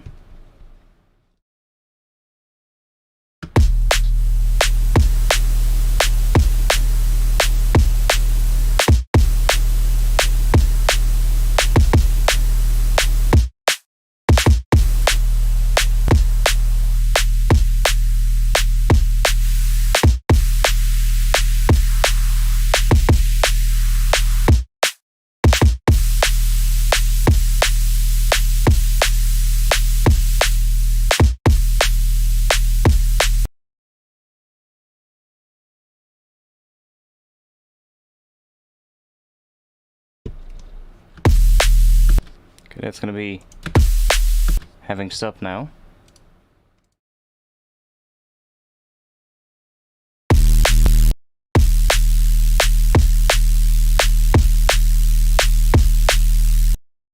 Okay, let's do octave down.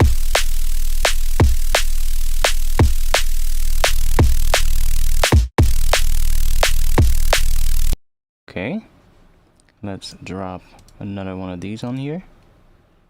High pass.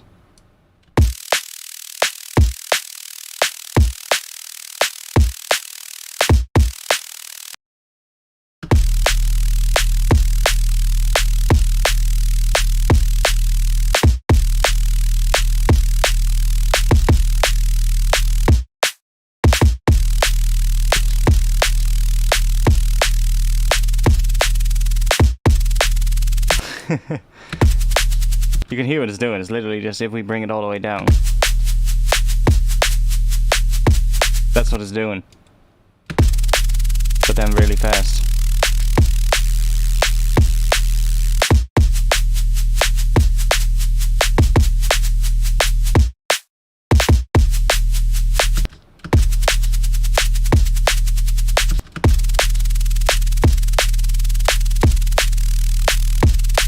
Actually, -2 might actually be fun.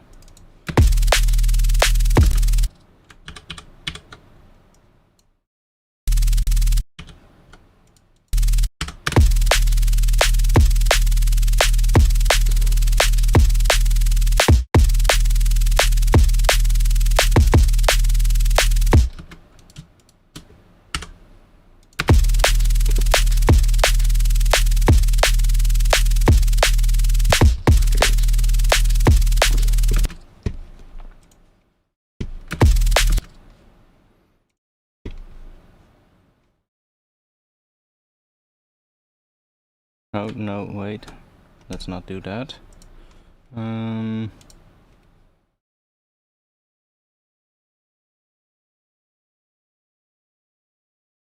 wonder what this is gonna do. Let's see.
Right now it's deep drum and bass, yeah. Right now it is, but it probably won't end up being that, knowing me.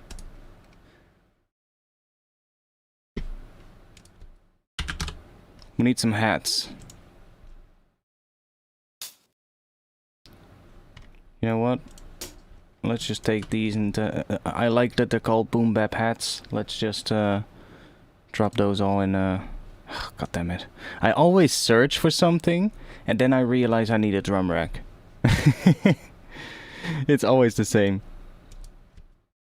Hat. Oh, they're still selected. Nice.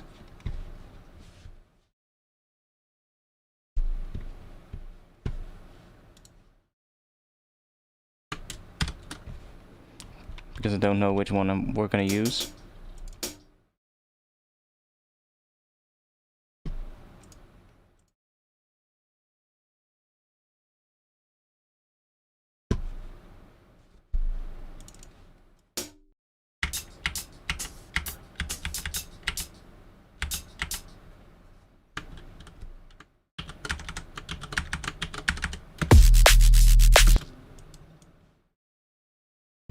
I need to have an extra hat there so I can hear what I'm doing in terms of the groove.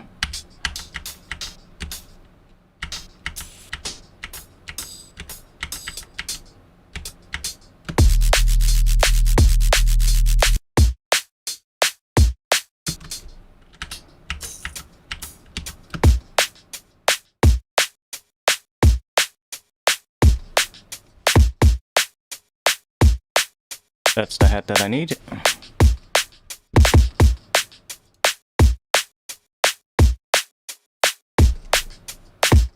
Let's do...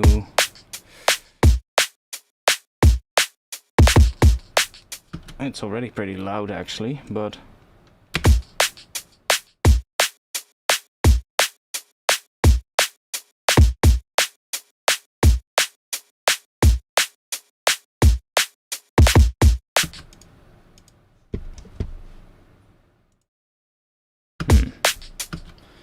Is that the pattern we're gonna do? I'm seriously in a loss at the moment for what groove we're gonna do.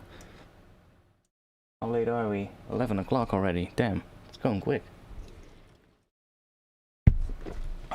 Oh, my bad. Dude, let's do that.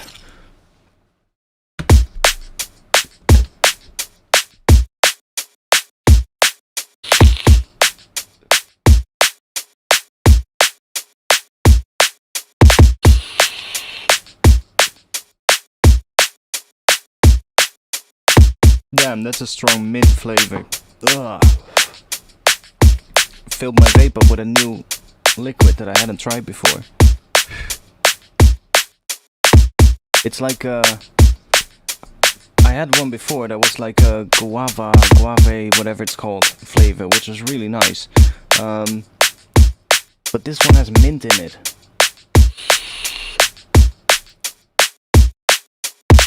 And when you're not expecting that, that's a weird taste when you're not expecting a mint flavor. I was expecting just a nice guave flavor, or guava, what is it? Guava, whatever it is. I'm not sure if I like that one. Yeah, it's a bit of, it has that weird taste in my throat.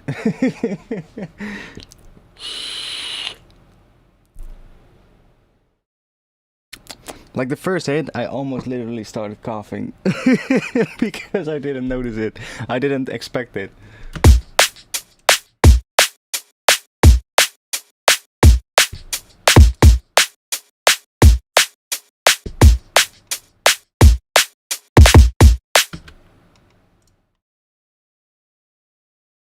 Oh, what? Why am I going to filters? Let's go to limiters. Let's just drop a Pro L on here. Already clipping like crazy.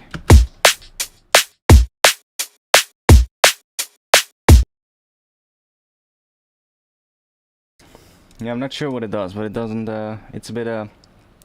Now I have the taste in my mouth. And now my Red Bull tastes completely different too. Fuck. Great. I'll grab the other vape. Maybe that nullifies the taste of the other one.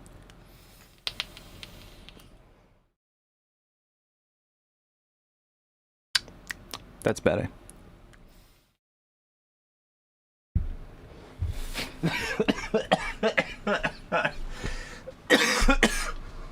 Not after the mint though. Damn. Okay, I'm gonna get that mint ones far out of my reach. Because otherwise I'm gonna grab it by accident. I'm gonna empty that thing after the stream because damn, that one is fucking disgusting. Ugh. Okay, let's see what this sounds like if we add a 16th note shaker to it. Shaker.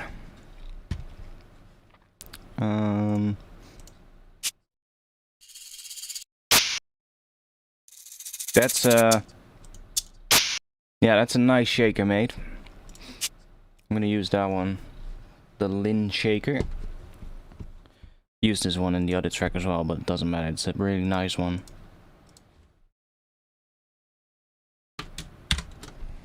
Just a quick test.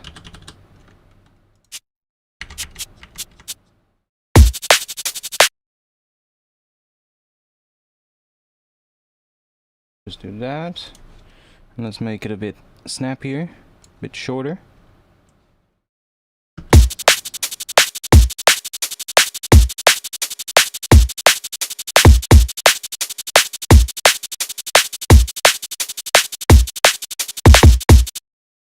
Let's grab these real quick, drop them on here.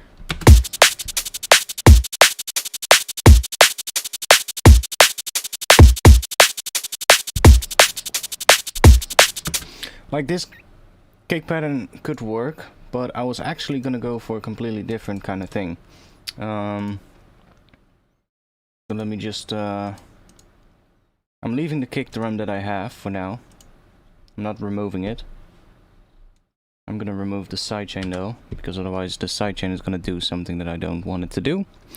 And I'm just gonna grab one of my own kick drums real quick, one of the pretty punchy ones, the ones that I post on Patreon.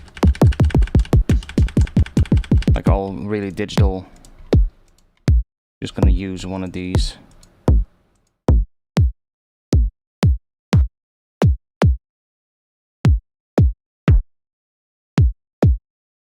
Not sure which one, but we'll just take a random one. Oh, let's go to that track.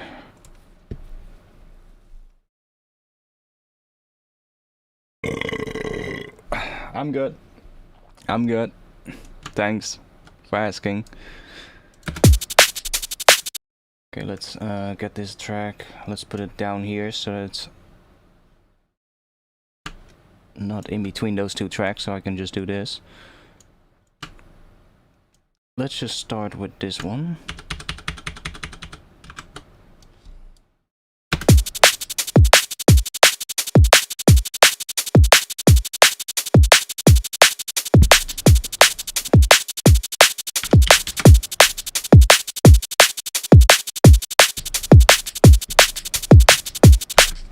See, we have a good kick drum in here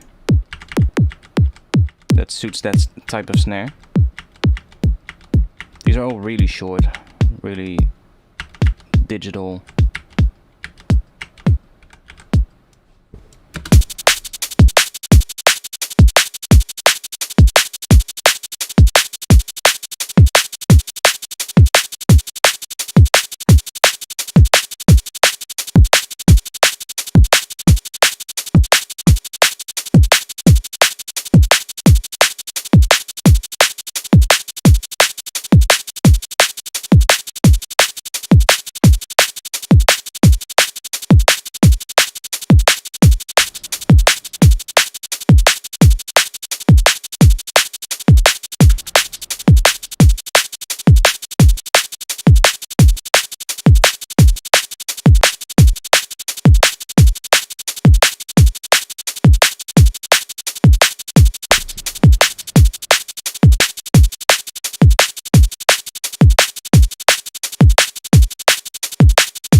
Oh, that's the cake.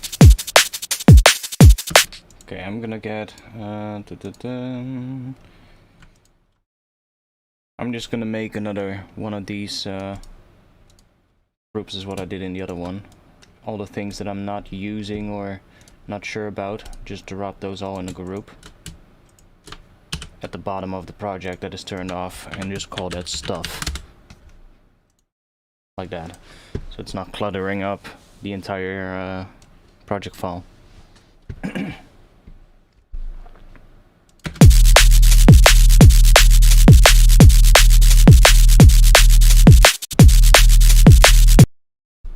Okay, let's see what kind of a thing we can do with this.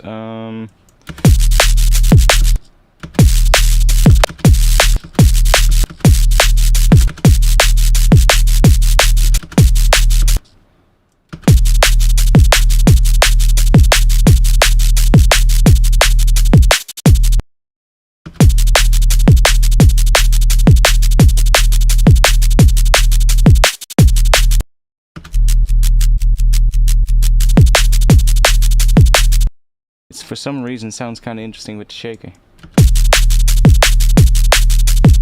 because the shaker now hits here as well. It's so like, I don't know.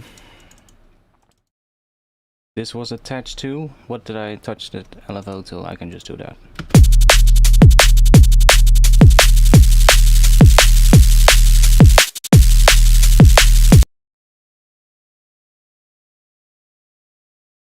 That is being re-triggered. Okay, that's good. Is this being re-triggered as well? Yeah, okay, good.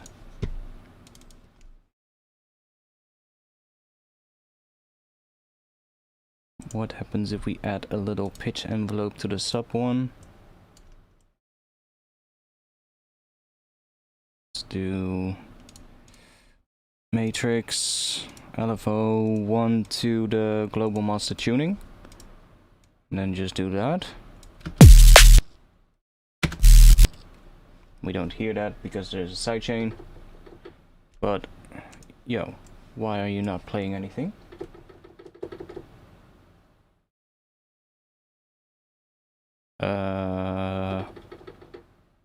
Okay.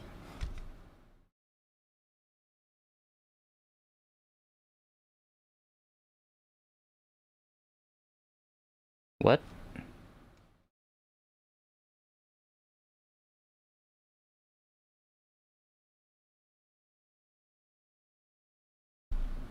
What? Okay. Interesting. Why? Not sure why that happens. If it's on auto, it should go to the... Okay, well, whatever. I'll put it on in. Not sure why that's not working if it's on auto. Is that another MPE thing? Another MPE bug? Could probably be. Disable MPE mode. Let's see. No. Strange. Oh. I'm fucking stupid. What? Huh? Why did it then? That's even weirder. Oh no, I got it, yeah. I hadn't clicked this one. But if you then set it to in, it's just listening to whatever MIDI channel which is in, which is 1. And that is the one that my MIDI controller is assigned to. So, okay, I was stupid.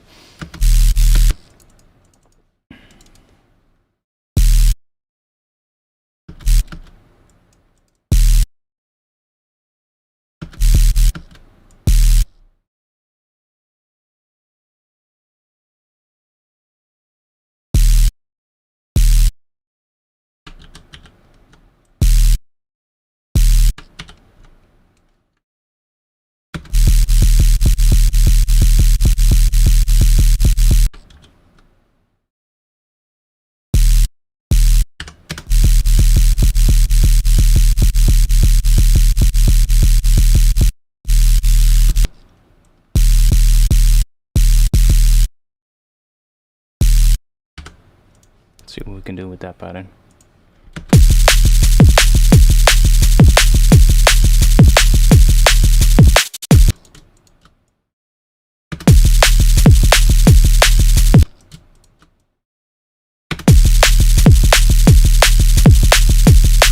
totally calls for more kick drum on that part, that area there, so that it's not a 16th note away from that bass hit there.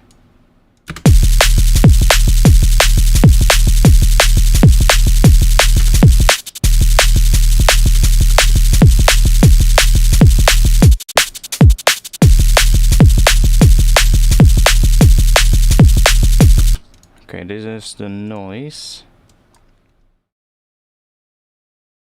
Let's try do another one like that, what we had before, but now on envelope mode. So I can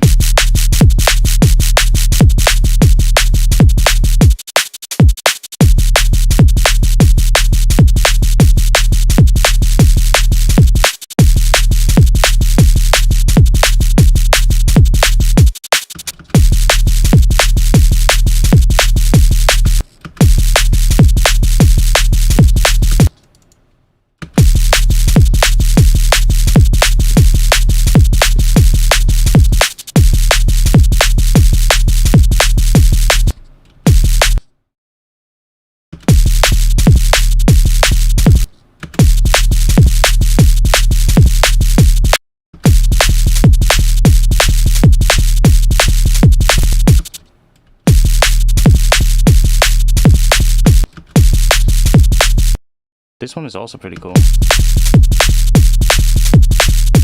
That one is actually pretty damn cool.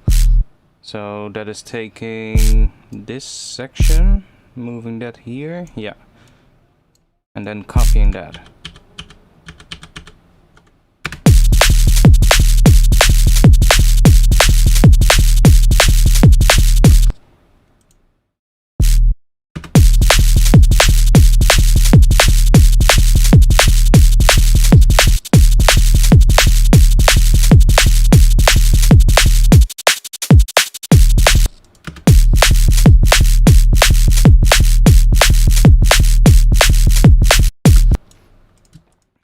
Where are we gonna put the kick drum?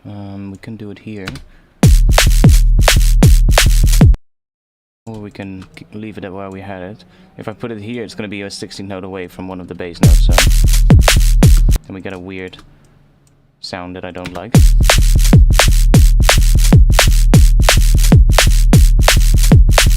I think there it actually will work.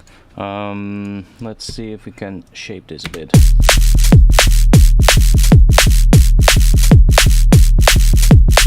See, it was really fast as well.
Say goodbye to that one.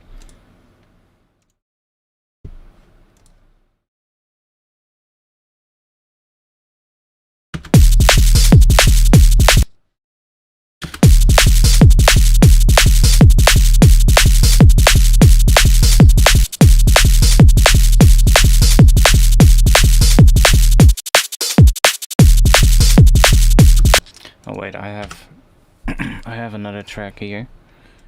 Gonna try adding a layer to it.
No. We can see what it sounds like if we filter that and then bring that in, but I don't think that is gonna...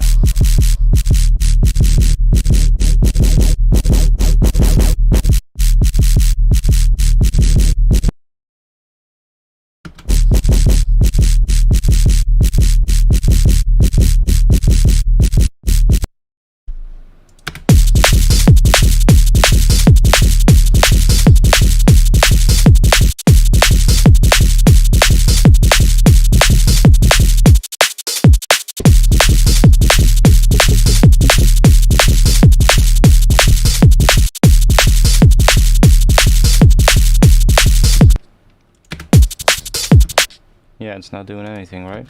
Oh, there. Yeah, okay, let's remove this. I don't really like using instruments racks that much, so I'll usually just do it on separate tracks. It's most of the time easier. I find that easier, so everything is just on one list here.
It actually kind of fits.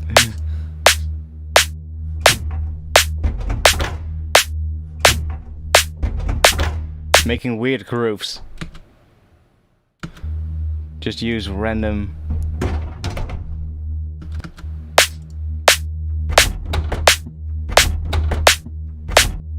Gonna come up with weird grooves that way. Now I'm looking for some good sound to start the track off with. Oh, there we go. It's a bit big, but maybe one of these can work. See, there's quite a few. Oh, that's from the Leviathan pack. Black Octopus sound.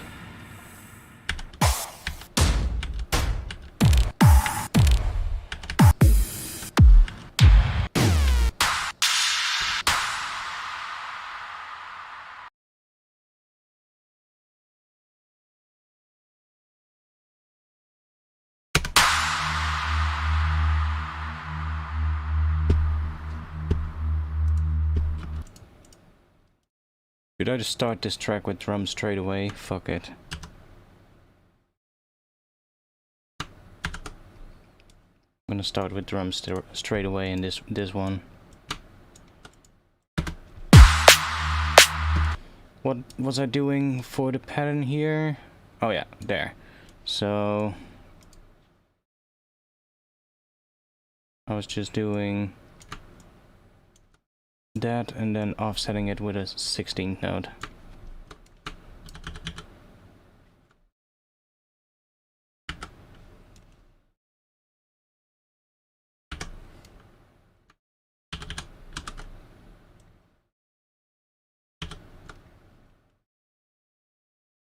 I need to find some good sounds for the intro so that, because usually when I get that intro going, then usually it comes pretty natural after that, because then it's sort of like just filling in like, okay, I listen to what I have and then it's just like, okay, it sounds like it needs something like this after that. Whereas if I'm just starting making a drop out of nothing, then I usually come up with something, right? I usually come up with like a little sketch or something, and then I start making an intro, and then 9 out of 10 times the intro doesn't match the drop, or if it doesn't fit the drop. Whereas when I make the intro first, and don't make the intro completely done, but just make like something that feels at least like an intro that could be good, you know? And then it's a lot easier for me to come up with a drop that comes after that. Because I have so many like unfinished drop projects that just will probably never get released for that reason. Like, maybe if I have like a day where I have some kind of an intro and I don't know what kind of drop I need, I can just try and match a drop to it, but that doesn't happen that often.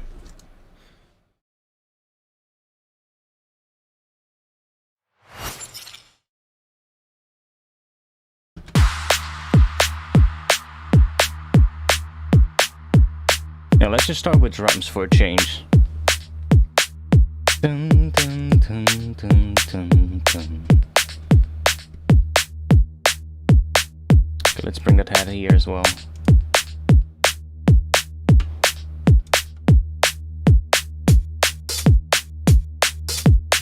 Don't need the top hat, just need the bottom one. Let's just...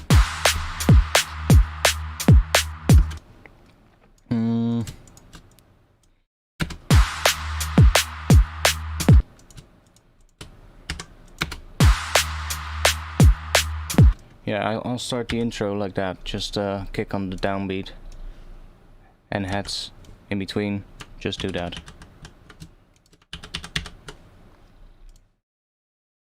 And then we have this one.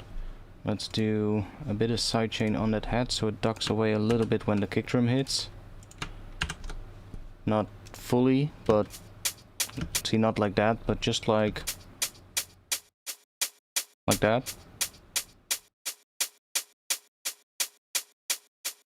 Just makes it a little quieter when the kick drum hits, so that when the kick hits,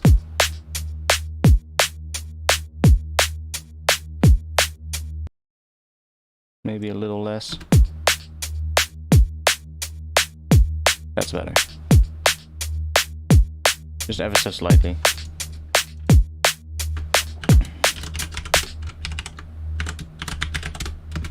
Okay, I'm gonna bring up. Let's see. Let's go. Do I have something here? No, not much. Oh, wait. No, not much.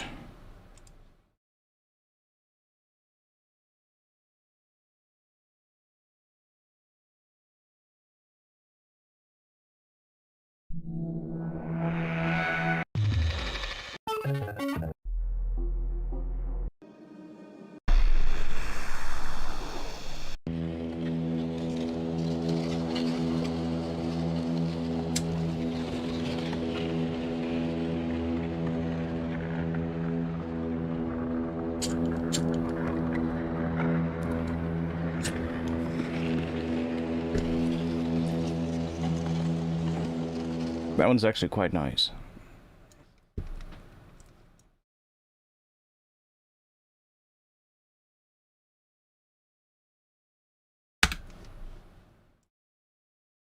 Even better. Now I don't get distracted at all by those.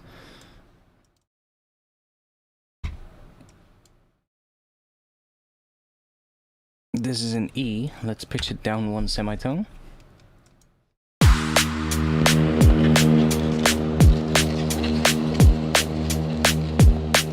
That already fills it out a lot more.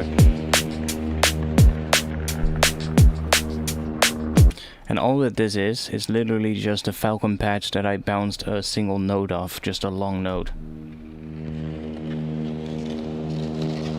Just going through a random synth that I own, opening up some patches with a long note, and just bouncing that to audio when it sounds good. And I have like a whole folder of these, see? Zebra 2, Vital, Omnisphere, and I did this in January. So I just basically just took like a long E note and just loaded up some patches. And then you have like these as samples, right? So you can just use them as samples.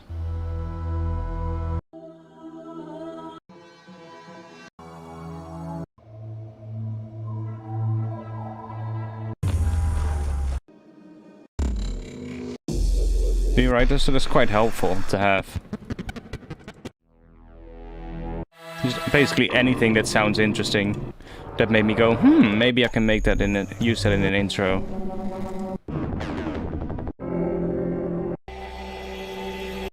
Could definitely advise you to do that every now and then. I quite like this one.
Okay, let's see if we can...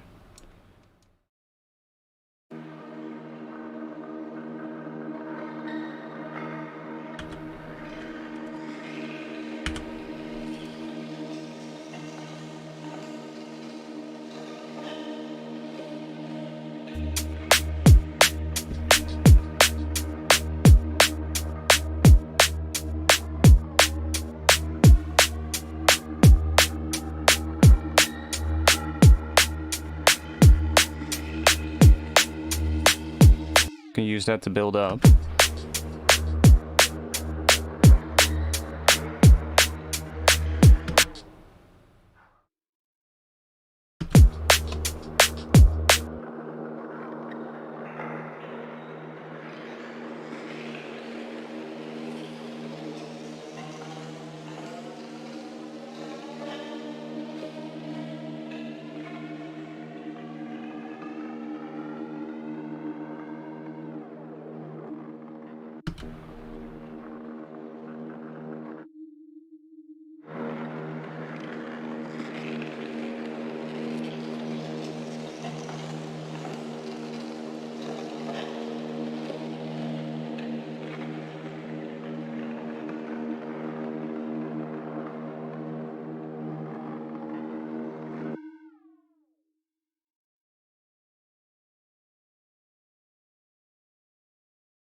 Yeah, we're getting somewhere now. I have a feeling we're getting somewhere. I'm gonna delete all of that.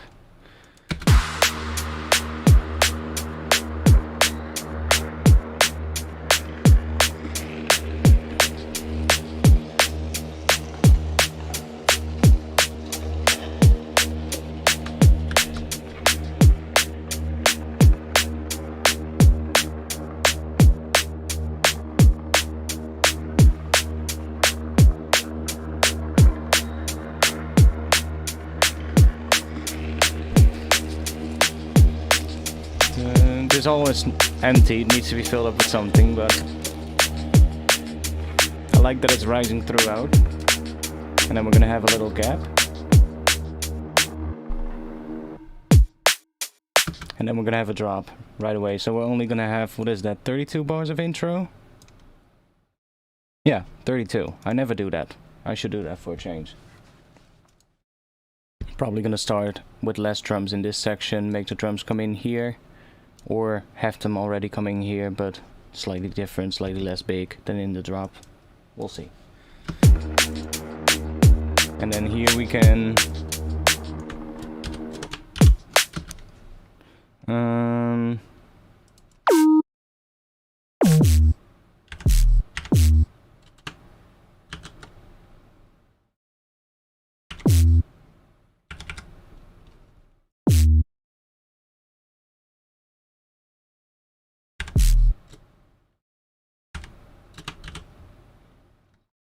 Oh, I did save. That's fine.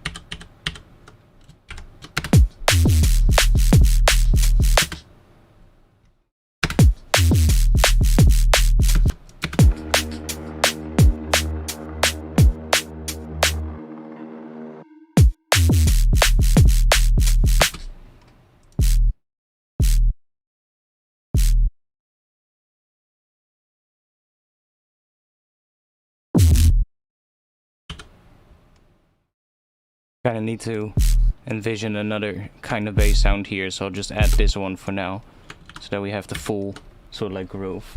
But I think something like this could be fun after that. Have like a little vocal in that area. Let's see if we can find a really cheesy placeholder vocal. Oh, I have some here.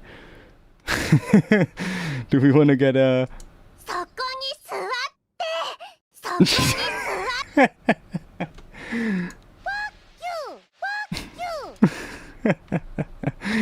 Let's see, we had that other folder. Where is it? That vocal folder. Ah, there we go. Where we had a lot of random vocal samples. Let's see if we can quickly find one that might fit, just for now. Who shot? Hello, kids. Go ahead, Barbara. Big. My. Who are you? Right here where this. I can see clearly now, the rain is gone. I can see all obstacles in my way. Bubba, you need to get to bed. It's late. I'm Poopy's Ma. Well, hurry up. I can see clearly now. Oh my god.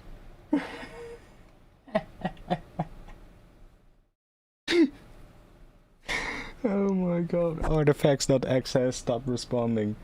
Holy shit. Oh man.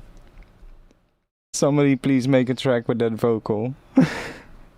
Where is it? I don't know. It's gone. I'm not sure which one it was. Oh my god. The Jungle Warfare vocals. I have the Jungle Warfare pack somewhere.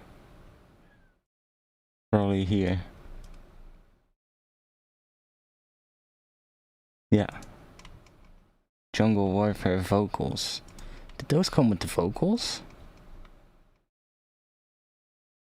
Oh, is that a separate pack? Or not?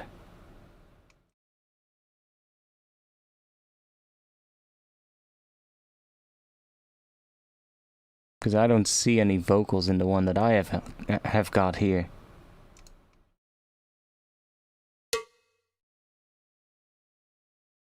Do have the classic cowbell. No, I was about to say, I do have some other packs though, of them. Jungle Frenzy.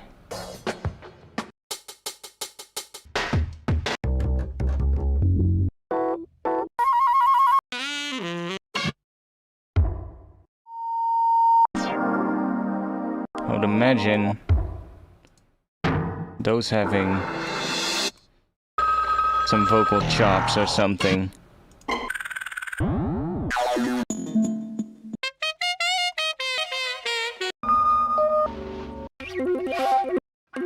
Classic old school samples. Don't think they have actually. Do got breaks and bass. I'm familiar with the custom of this traditionally.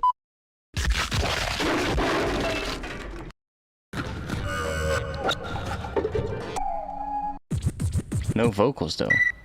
Little scratched vocal at the start, but to get with the music, we say go with the flow, ready and me love that. And up the area, sit up, we say listen, and say yes, I called up, and that's the human record with nation. Run the rhythm red, we listen, ultra funkilla. Sit up. Should I grab that listen?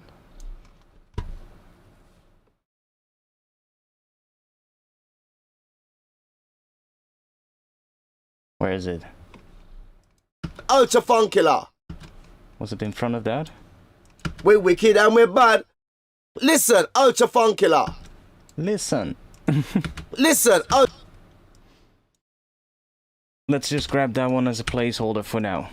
We just need one, you know, that is gonna be there for now. We can always fit a different one in there. That's what she said.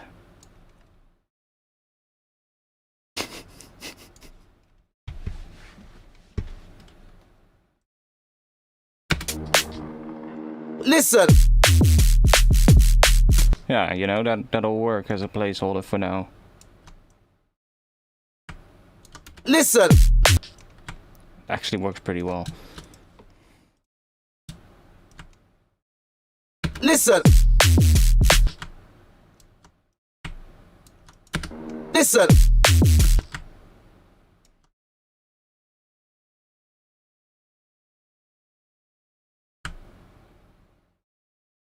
Listen.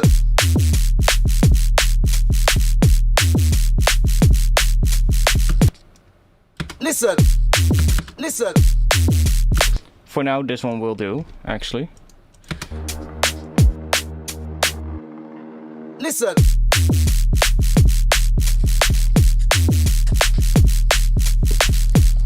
I want a better one, but for now it'll do. Okay, if we're gonna do that drum or that bass pattern, let's see what kind of kick pattern that would work with. Again, what do I have with that 1/16th note bass hit before the snare drum?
What are we gonna do here?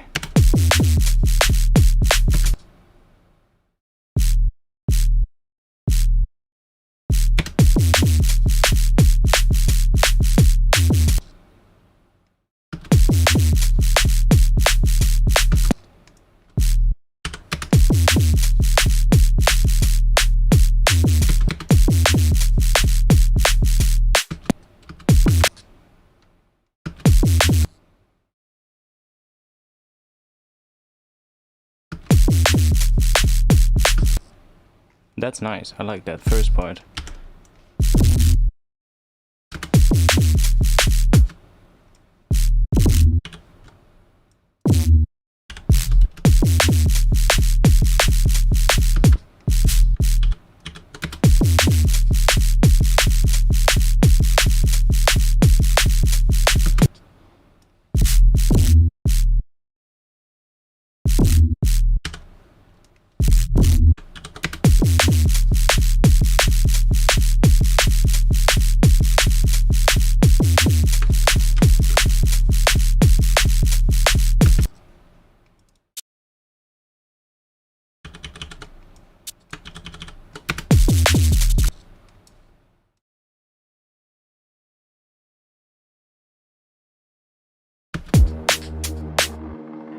Listen.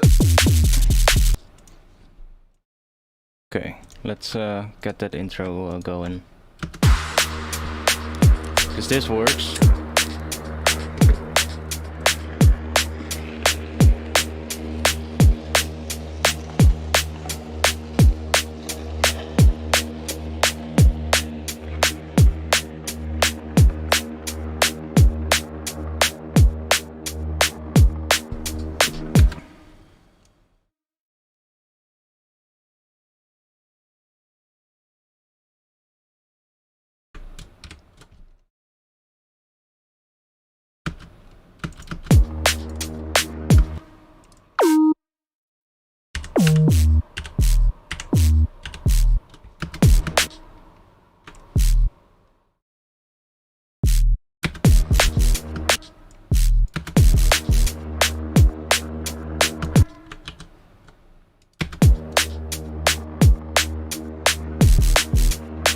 I'm just thinking what seems logical in like the groove and what should come afterwards, and then I usually come up with a good drop after that.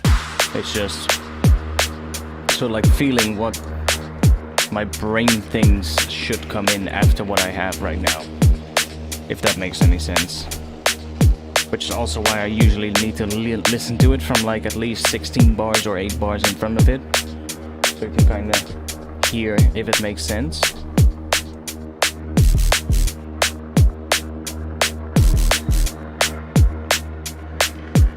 Like that could work.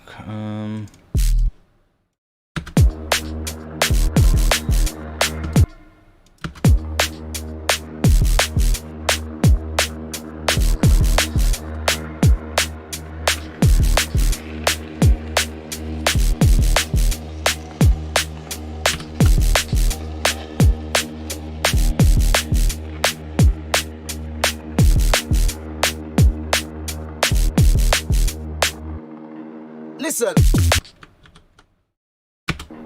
Listen.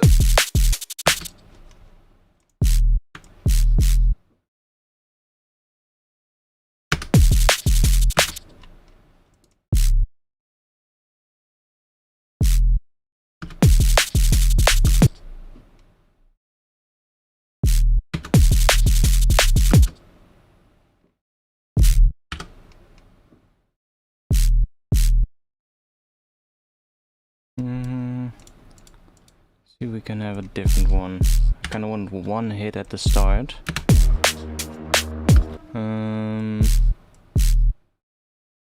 Probably one. The noise needs to be adjusted as well for that. Let's make that one beat.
Listen.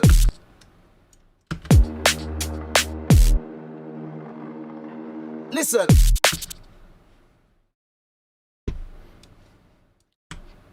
The stream it's not as good as the one yesterday.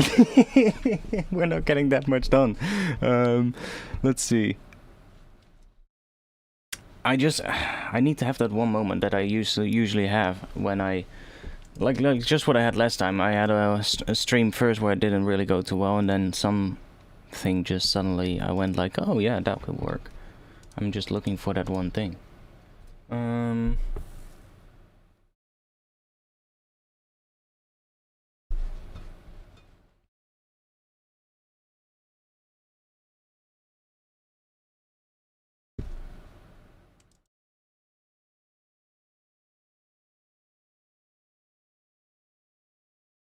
Let's go do this, and let's switch to that one.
I'm thinking if I want to do a little change in the intro in terms of like what the notes are gonna do, the underlying notes, or if I just want to stick to just the root of the track, which we can do, but hey, that's gonna be a little boring.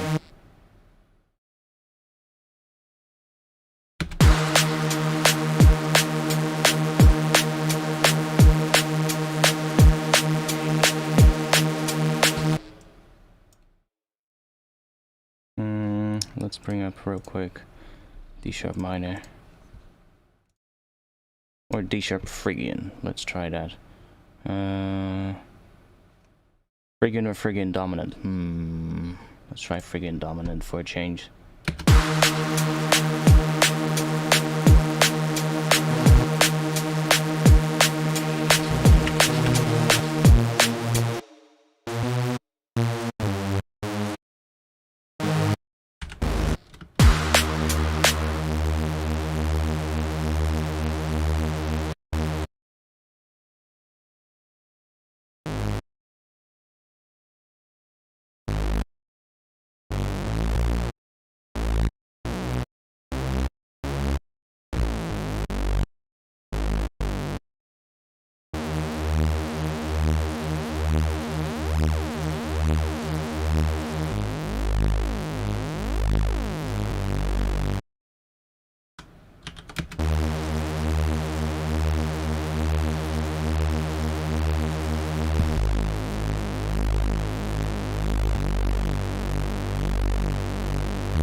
G sharp would be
could go for, but then I'm gonna go for chord progression again. What?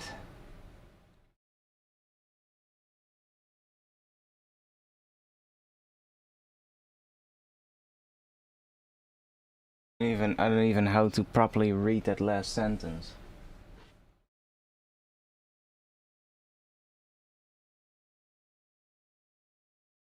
Like seriously, I'm trying to make sense of it, but I can't. It's probably the best way to answer that.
I'm just briefly gonna listen to some music real quick. I'll just take this one, the one that I made yesterday, while I think about what I want to do. Or just put this on, so you guys have something to listen to.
Okay, let's see. I'm just gonna do some sound design for the intro. See if we can come up with some cool sounds that I can use for an intro of a track.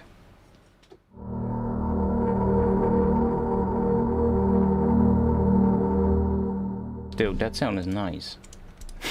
Right away.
Can use that though. Let's just do this.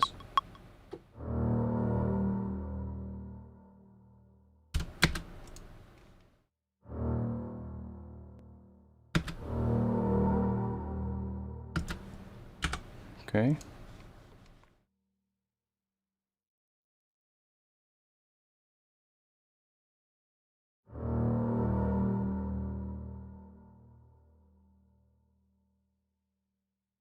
Let's reverb that, see what we get.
Fuck it, we'll stick to one note. Let's keep it simple. I probably shouldn't do too much extra notes to this sound, but instead just add other sounds to it. Because this sound sounds good on its own. It could be like hitting on every first beat of, what is that, every 4 bars? Yeah, every 4 bars. Basically on the first beat we get that sound, so it just comes in. What are we gonna call this one? I don't know. String hit, whatever, low string hit.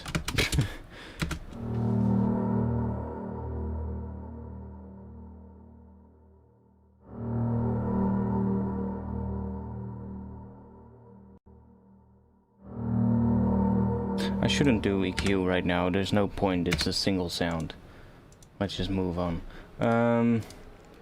Probably want to have some heads going in that section, so let's turn this back on, mute those, just bring the heads back. I'm gonna have other heads going. Maybe every...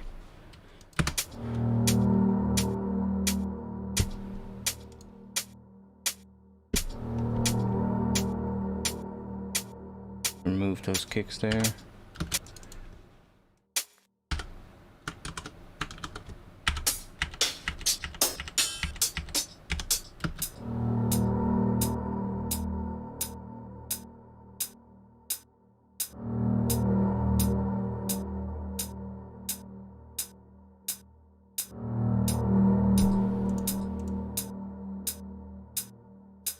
And then we have that layer that was pitching up. Where was it? This one.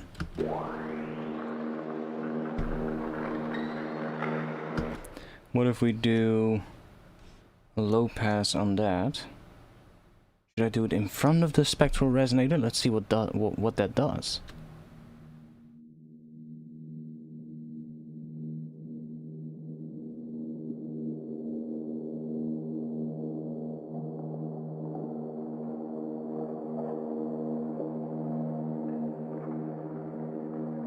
Actually quite cool.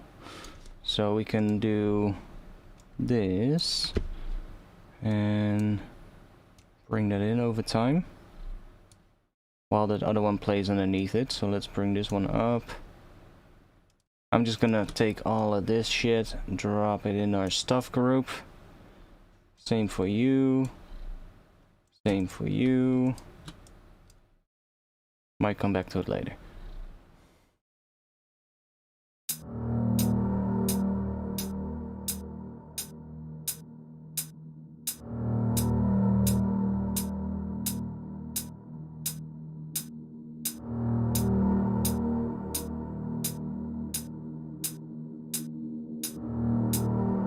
Kind of need a different version of that sound as well.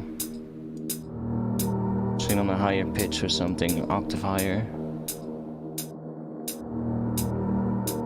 Or maybe a totally different sound, but that does a similar thing.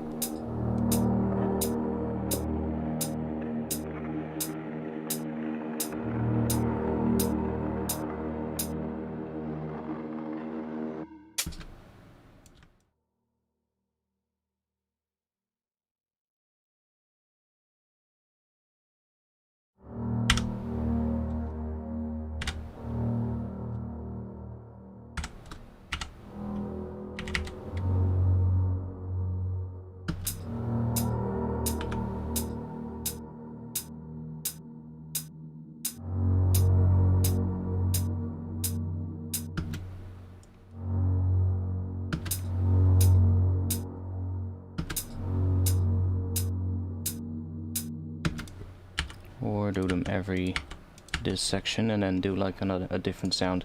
We need some kind of a... what is it that we need? An impact or something, but I can also try out filtering this one. Try in front of the reverb.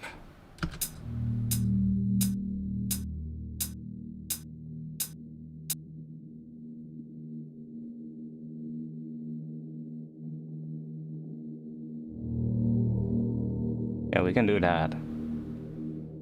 Make it come in like this over time.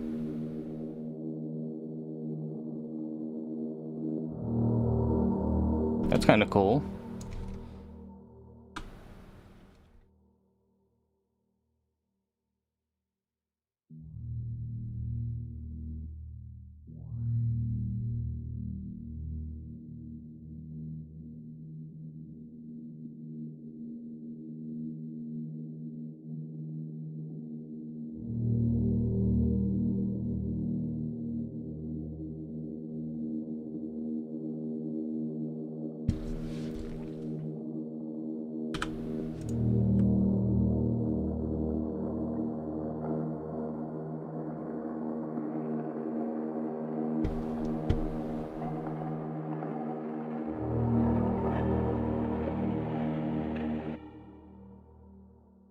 See, that sound itself sounds pretty alright, so what I'm just gonna do, I'm just gonna do this.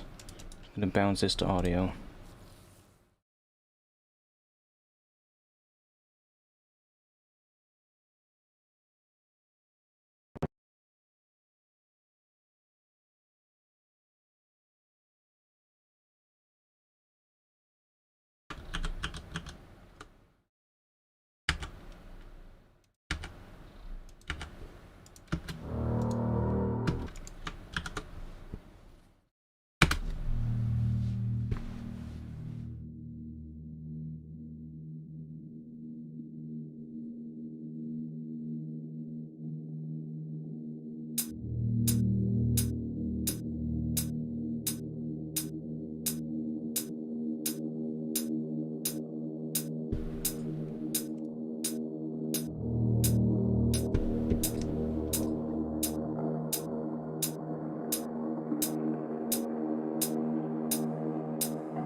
Oh, we'll probably have one at the start as well. Put just low pass or something, but we'll do that later.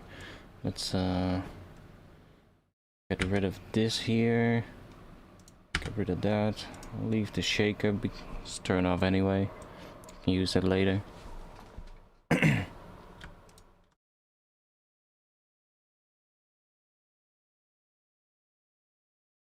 I had this one that was kind of like a clap thing with noise on it, or like reverb on it, so it sounds like that.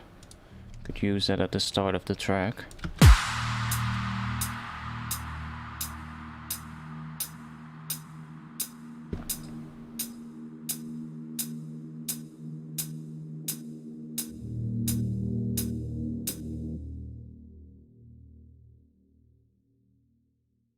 Let's try making a weird...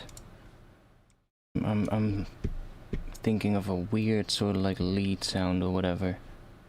Let's come up with some notes for it first, and then see if we can make one that is close to what I'm thinking of. That's a really long file. Let's make that shorter so that we don't have to.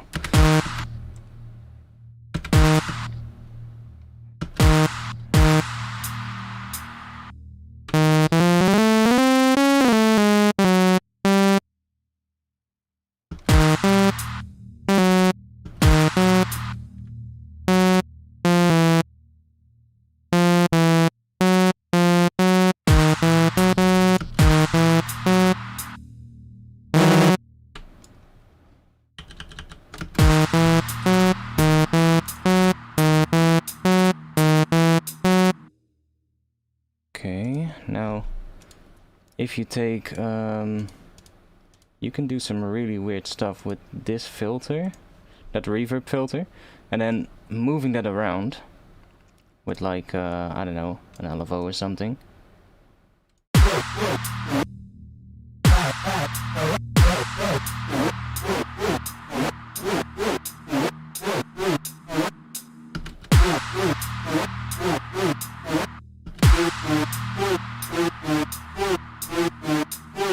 It starts doing really weird stuff pitch-wise.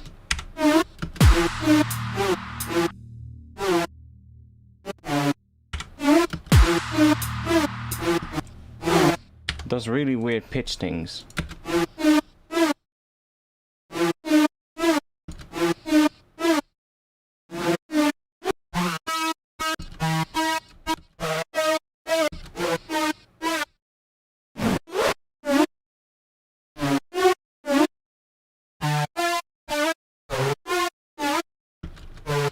It is just one solid, so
That's weird.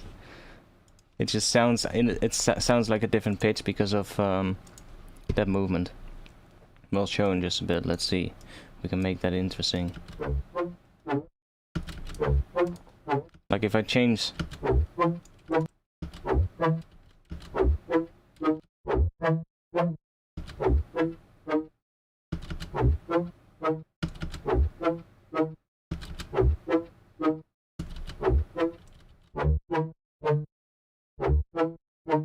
It gets like weird. I don't know.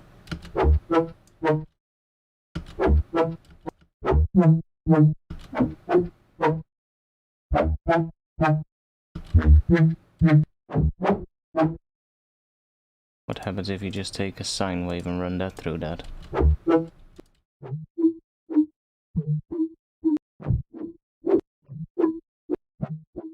Nothing interesting. Tall wave is better.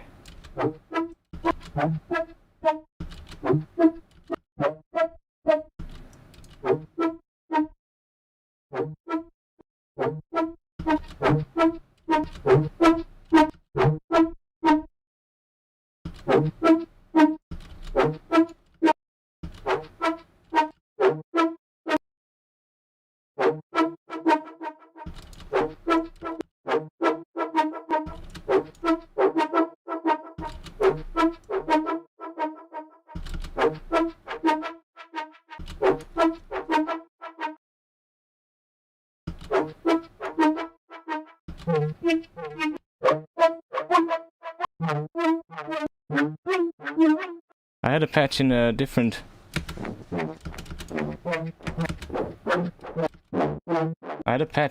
project which was a really interesting one and that used this same thing, but...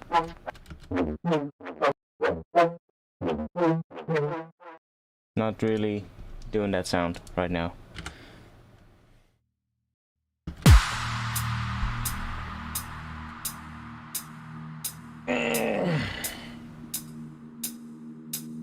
Yeah, okay, today's stream was not the best, it's not as good as yesterday, but whatever.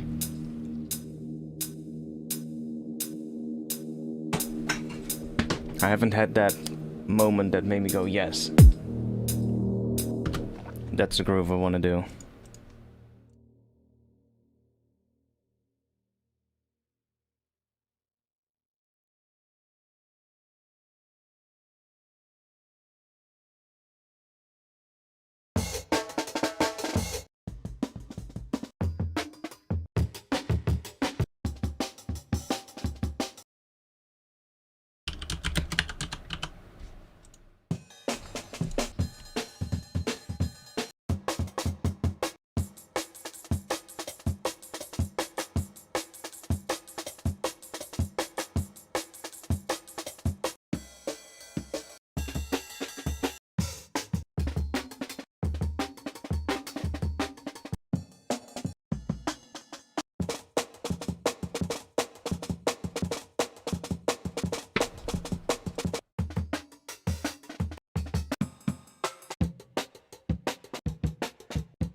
This part here, this shuffle is good. That one is tight. Well, not tight enough yet, but we can fix that. Just do that. I need to make a new template where that one is like more linear, because I like that way more. Like that.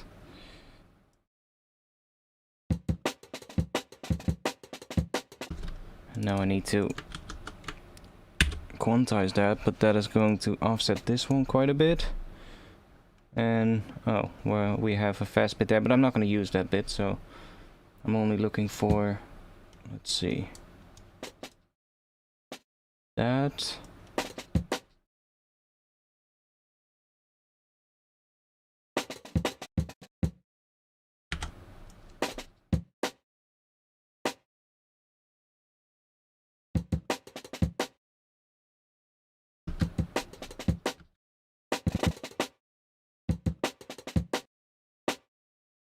Doesn't matter which snare we use, but I'm just going to use one single snare so that every snare is going to be the same.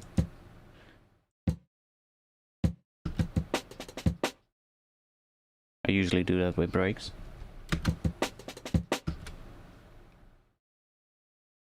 Let's see if that pattern could work with the intro. I think it will.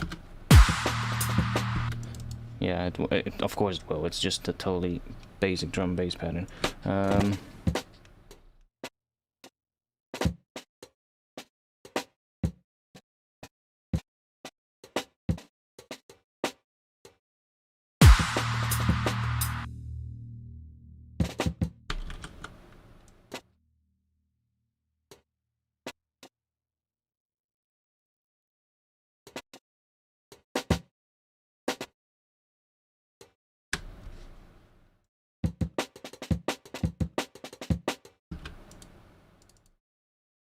Kind of works with that.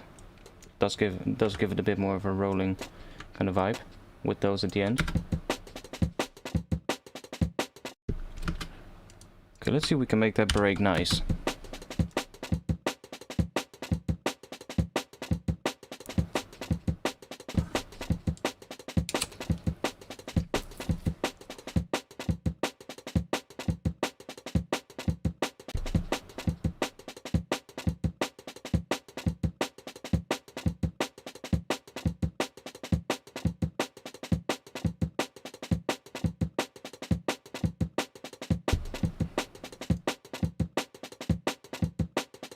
Let's first add some distortion to it, see what happens.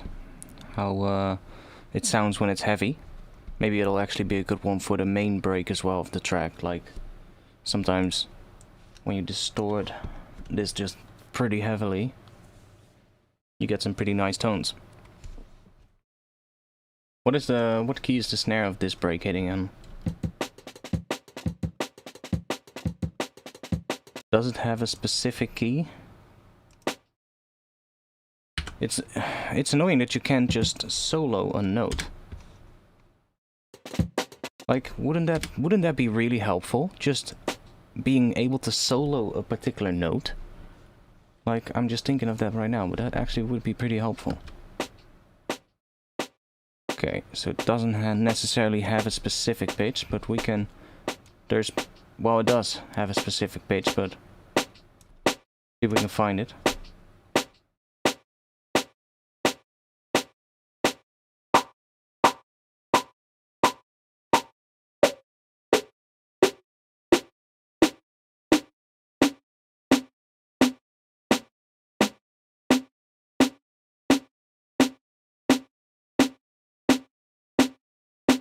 Right there.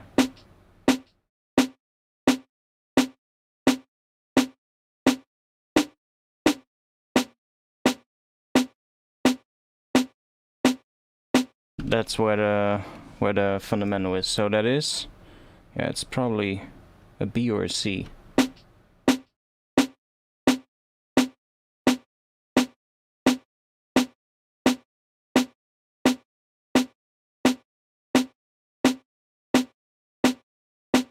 I think it's B.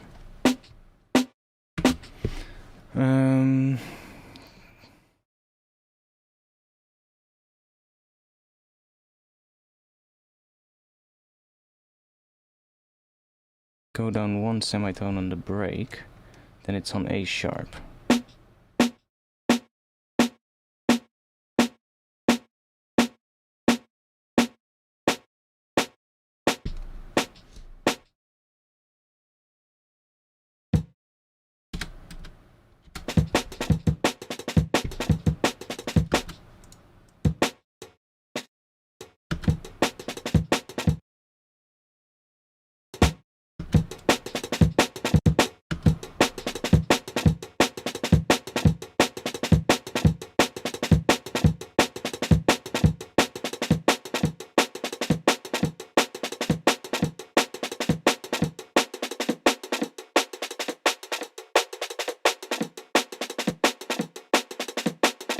would probably actually take the kicks out completely.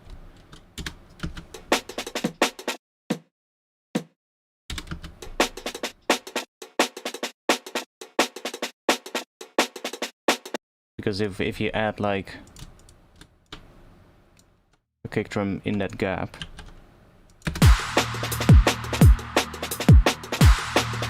see, then you almost don't notice it.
Wait, let me just do this. And then just...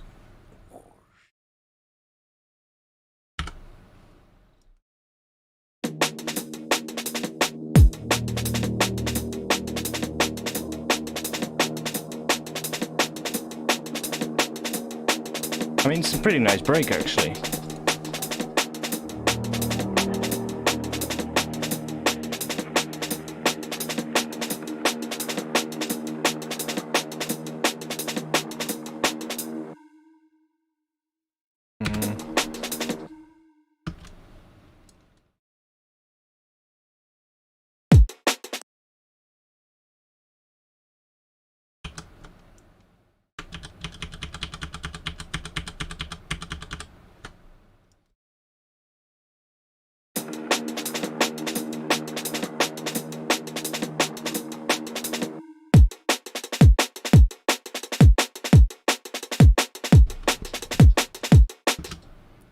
Okay, what happens if we use the snare drum again? Can we make that snare drum fit with the with this one, with this break? We need a different snare, probably.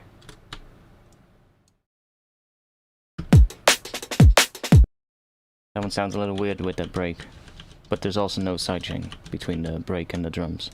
So let's drop that on there. Do I still have a sidechain here? No, I don't. Oh wait, I do, yeah. Let's sidechain.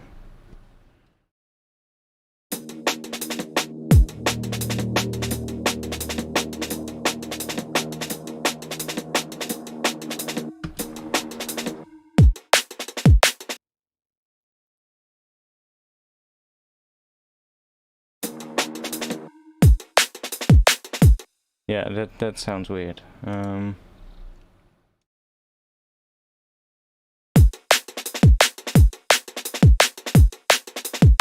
snare is way too high for this. Dun, dun, dun, dun.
I might even want to use the snare from the break,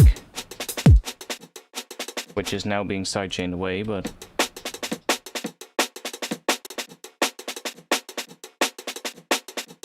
I mean, I can probably do that.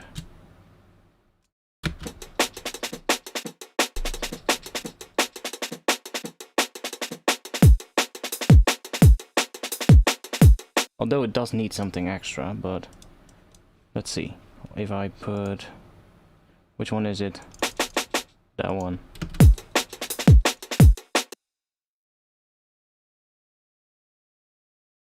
I would almost have to process it differently from the rest of the break then to get something extra out of that snare to make it fit sort of like with the kick. Or find a different kick.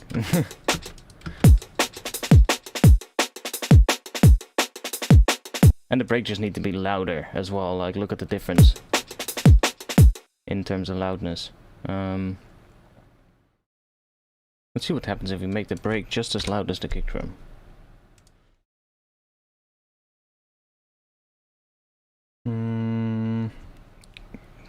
Let's just take a limiter.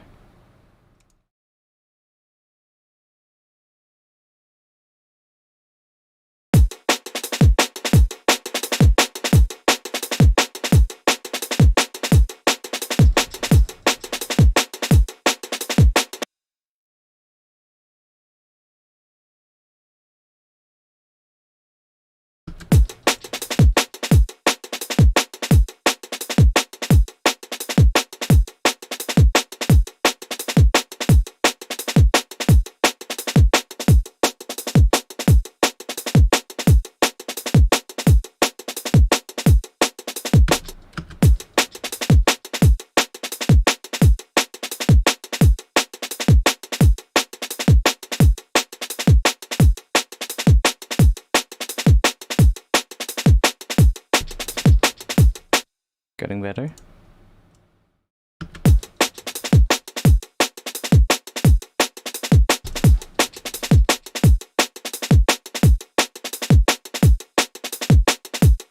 Yeah, that snare drum is totally usable. Don't even need like an extra snare on top of it, to be honest. But then it's going to be... Then it's not going to be a noise bass if we're going to do this. Because listen, if we're going to use a noise bass... do I still have it? Was that a noise bass? Yeah. I wonder what that sounds like with that break.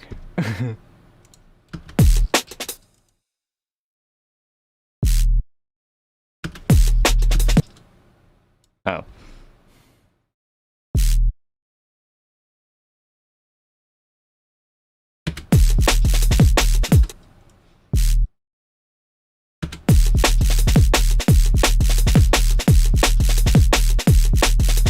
See, that sounds. I'm not sure. I don't think that'll work. But honestly, I'm gonna stop streaming. I'm not feeling it tonight. I'm gonna see if I can come up with another groove later, and probably stream again when I found one. You know, when I have an idea. So, thanks for being here anyway. Whatever. I do have some interesting stuff that I can use and bounce to samples. So there's no wasted time. There's always you know, samples and stuff that I end up making that I bounce to audio after the stream and save into my sample folders. So no wasted time. Anyways, thanks for being here, boys. I'll be back soon. Let you guys know when I'm gonna be back. Yeah. I was really inspired going into it, you know, like, oh, yesterday was sick, I'm finished the tune pretty much, and let's just go make another one. But yeah, didn't think of the fact that it also took me a little bit to come up with a groove for it and go like, oh yeah, now I have inspiration. Inspiration on command still doesn't work. But hey, that's the struggle. That's the struggle we all go through, right?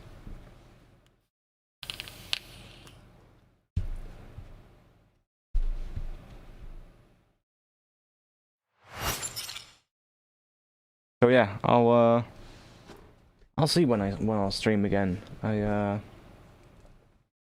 Like maybe I find a groove later tonight when I suddenly get a burst of inspiration and I decide to stream tomorrow. Who knows? We'll see. But if not, I'm definitely gonna be back on Friday again. So just join in Friday, and you'll probably see what I came up with. Thanks, and I'll see you guys later. What should I put on at the end of the stream? I guess just a thing that I made yesterday. Oh, I still have it here.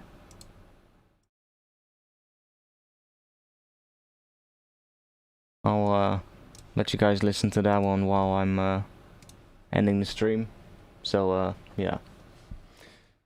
Thanks. I hope to see you guys again next time. If you want to come join the Discord, by the way, right now I will be in the Discord after the stream. So you can join using the link that's at the top of the stream or the link that is in the chat right now, and you can come have a chat if you want, if you have some questions or anything like that. Yeah, don't have anything else to say. So thanks. I'll see you guys again soon. Peace.